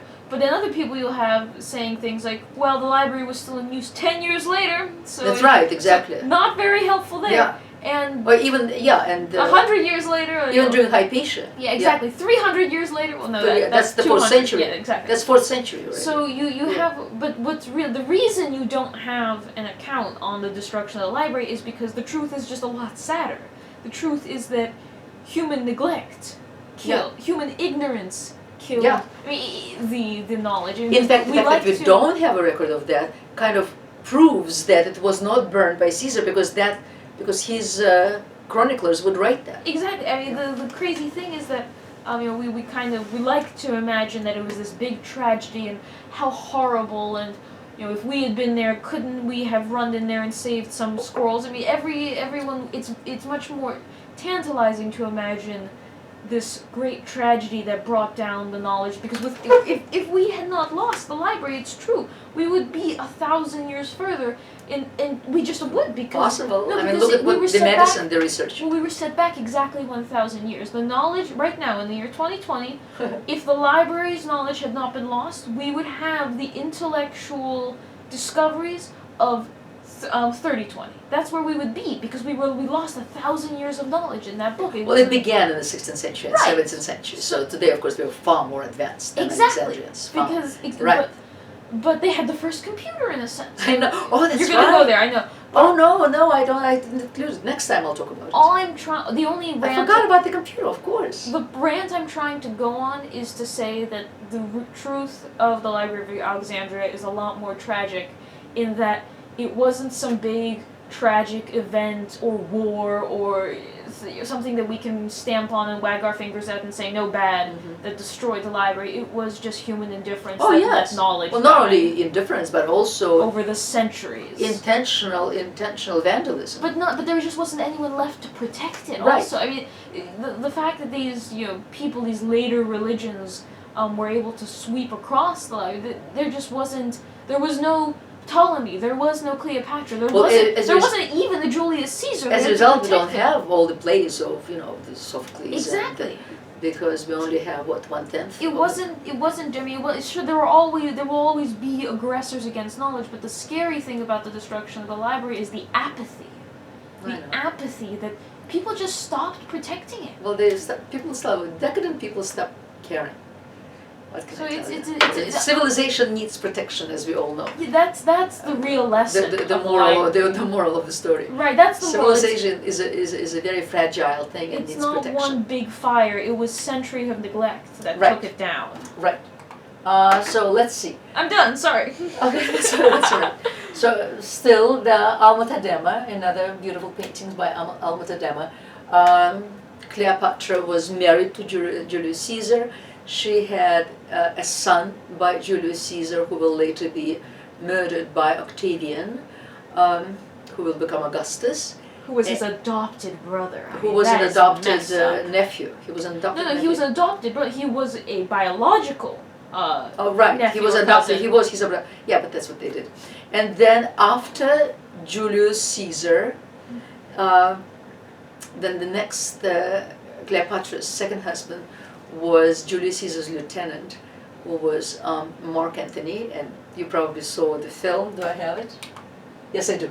Woo! Now that's a good representation of Cleopatra. Yeah, and he was perfect for the role. She was perfect for the role, and he was perfect for the role. Can I do one more mini rant? Yes. I was just gonna say. Sasha's having another mini rant. I'm having another mini rant. My one mini rant was to say that the reason that this adaptation is so brilliant is that you have a scene at the very beginning of the series where you have Julius Caesar, as played by Rex Harrison, with his men in the council, and they're talking about Cleopatra, and they're talking about all the stereotypes that we know, and his men are reporting to him saying, well, she's such a seductress, and she chooses her men, Right. And you're kind of watching and thinking, oh no, choose them up, or exactly, and they love it. Well, but the way you're watching it is you're thinking, oh god, is this going to be one of those movies where Cleopatra is this bloodsucker, and then you skip scenes.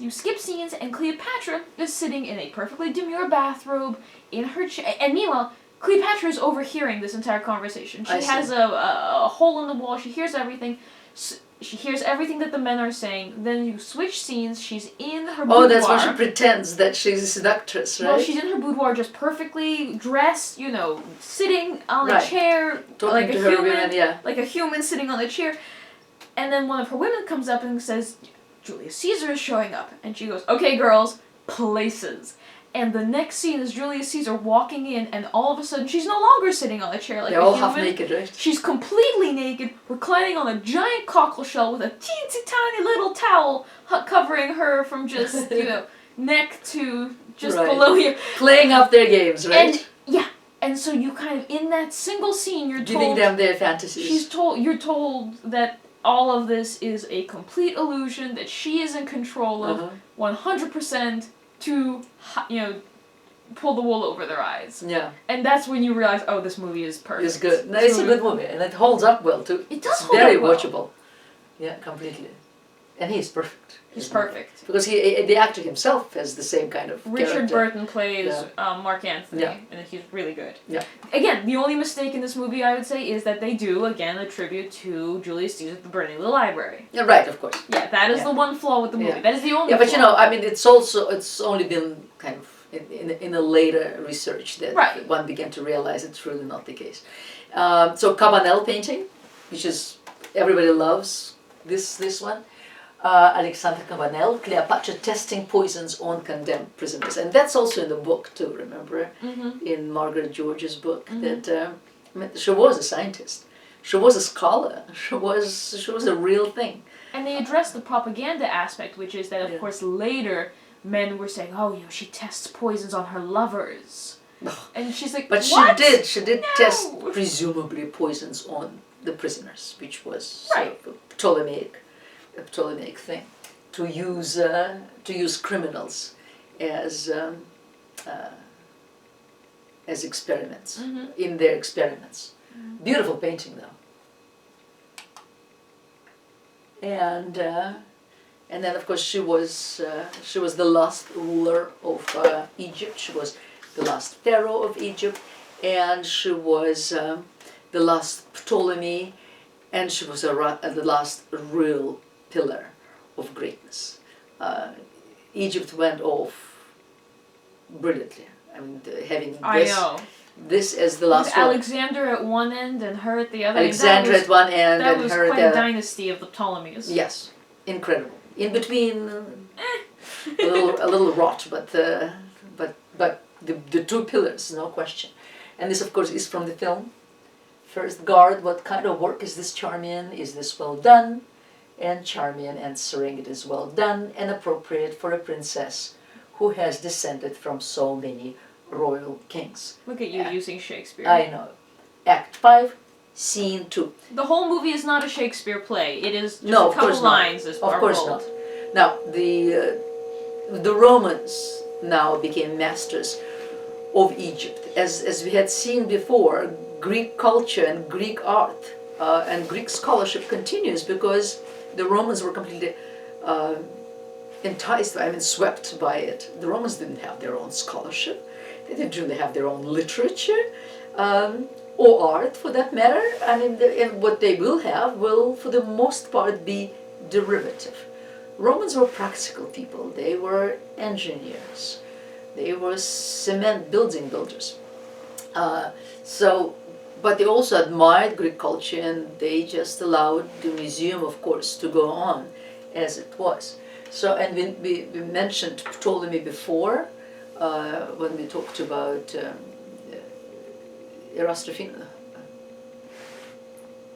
when we talked about Aristarchus and the heliocentric universe, and before him Aristotle, as I said, also considered it, but then decided couldn't happen, but there were certain movements in the universe that couldn't be explained. So it will take Ptolemy now, another great scientist in Alexandria, to explain those movements. So Claudius Ptolemy, 2nd century AD, this is now already under the Romans, and Greco-Roman mathematician, astronomer, etc. He wrote in Koine Greek and held a Roman citizenship. And he's known, Koine Greek was sort of not the Queen's English, but rather commonly spoken English, and that's what Koine Greek was as well. Best known for his geocentric model of the universe, because those movements of the planets that just didn't go correctly, if the Earth indeed is the center of the universe, they needed to be explained, and he's the one who in fact went on explaining it.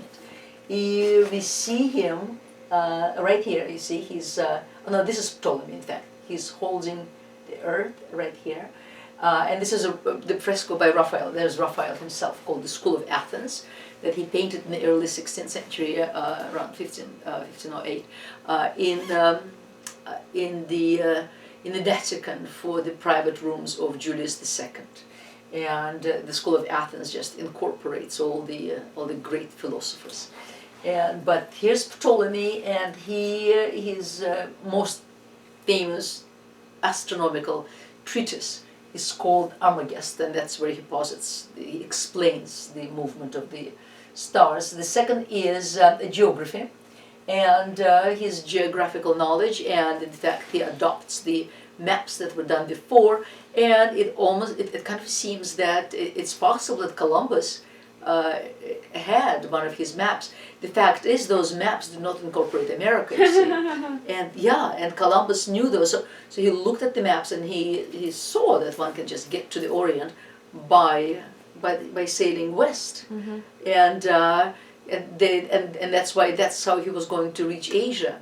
That's right, because that's what he considered it, kind of this mystical land. Of course, they considered it this oriental mystical land that lies in the east, which is of course Latin for the. I mean, they were the Occident, and the lands were in the Orient.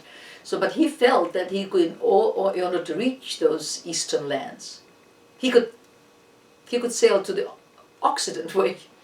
He could and get there. And I think partly it was also because of the of Ptolemaic treatise, geography. And I mean, he wrote many other things. So, but mostly he's known for his geocentric explanation. So in this explanation, the Earth would be in the center, and then all the stars and all the planets somehow had to rotate around it, but they had to have sort of little epicircles and here. This is Aristarchus's model right here. The sun. Oh yeah, wait. The sun has to be in the center, not the Earth. This is wrong here. The moon. This is the Earth. No, Earth is not in the center, certainly. This is also. Oh no, wait a second. This is Copernican. I'm getting confused now. Now this is wrong. I should put here. This is supposed to be the sun, and everything else is around. I put the wrong slide. I'm so sorry. So Aristarchus, and then you'll fix it for when you send it on campus. Right, I'll fix it before I send it. Absolutely. I'm just looking at this. Something is wrong here. And then this is the Ptolemaic model, and with the Earth in the center, and then the planets going around, but also with these epicycles that the planets also have to turn in order to explain their illogical movement in the universe. So in the 16th century, there was this brilliant craftsman in Italy, and he in fact, and it's very large, you see, I mean, compared to human beings. His name is Antonio Santucci, and it's called an armillary sphere, and those armillary, the name comes from having a bracelet on your arm, and the bracelet is round, so that's where the name Armillary Sphere comes from. And so this is how he represents the Ptolemaic system. And this thing you can wind it up, it can move mechanically. There's a handle somewhere but it's so complicated. And at some point, and Copernicus, and as we saw, he knew Aristarchus's theory. But Copernicus lived, he was born sometime in the middle of the 15th century and then lived into the 16th century, so circa 1500. I mean, we're talking 1300 years later. And then all these years, whenever the universe was considered, whether in Rome or then the medieval Europe, it was always considered as a Ptolemaic system. And it was Copernicus who kind of just looked at it and it can't be. Monotheism didn't help. Because the monotheistic idea that God created the earth, of course, Christianity, and we are at the center. And if we are not at the center, then we absolutely don't mean anything. We're just another speck in the universe. And the thing that didn't help, of course. It didn't help. And the thing is that, the Ptolemaic system may have been crazy, but it had worked. And what's interesting about when Copernicus started presenting his ideas, his numbers, his calculations were way more off than... Well, he didn't consider the ellipse. He just considered this, But that's what's interesting, because the ellipticals, at first, even when Copernicus was way closer to being right, I mean, it shows you how just because you're actually closer to being right doesn't mean it's going to look that way up until you actually have your nose smack directly into the solution. It's like a ship may be sinking and the nose of the ship may go up, but that doesn't mean that you're higher than the water. Right, exactly. Very true. Very true. So the Copernicus, ultimately, I mean, these are supposed to be ellipses, but this is the Armillary Sphere. But then, Giordano Bruno was burnt in the 1600 for upholding the Copernican system, and Galileo Galilei was imprisoned. Well, but he was actually not very wise because he wrote a little play where he placed the Pope, who was actually his friend, and he represented him as a silly devil. So the Pope did not like that. So Galileo kind of brought it on to himself.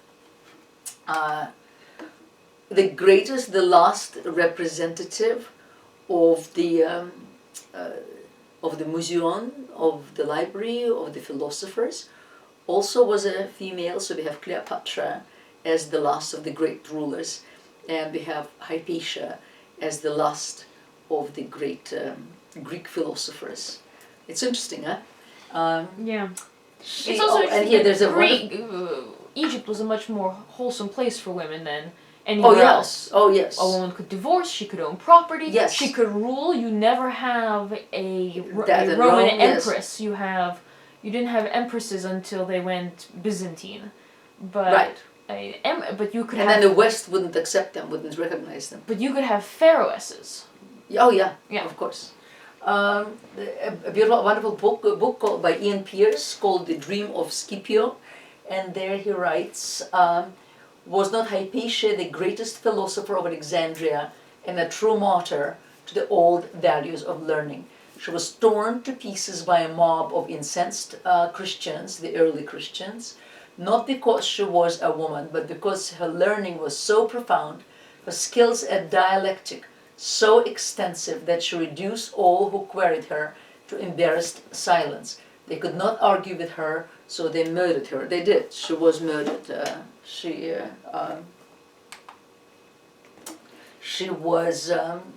lived at the end of the 4th century, beginning of the 5th century AD, and she herself was a daughter of a mathematician, and she taught at the library.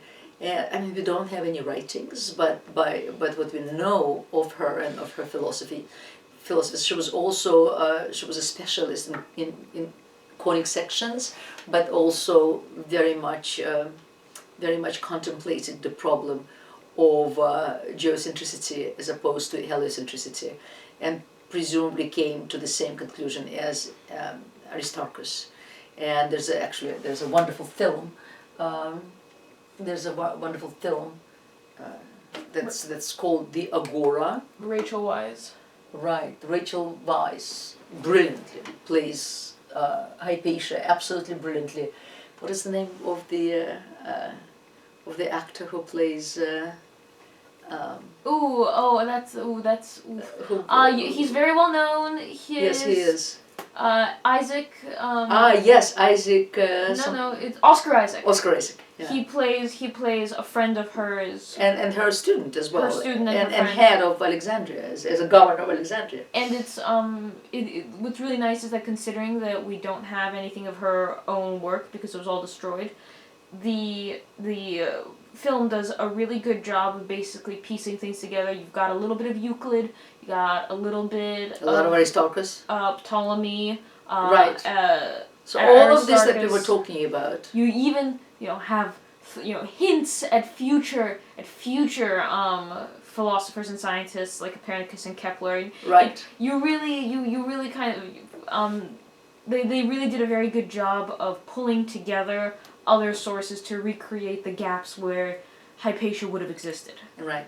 So, highly recommended. So they said two women at the end of Alexandrian greatness. And if you want to read more about Alexandria, a wonderful book is The Rise and Fall of Alexandria, Birthplace of the Modern World, written by Justin Pollard and Howard Reed. I will see you next week. It's been great pleasure. I hope you're safe and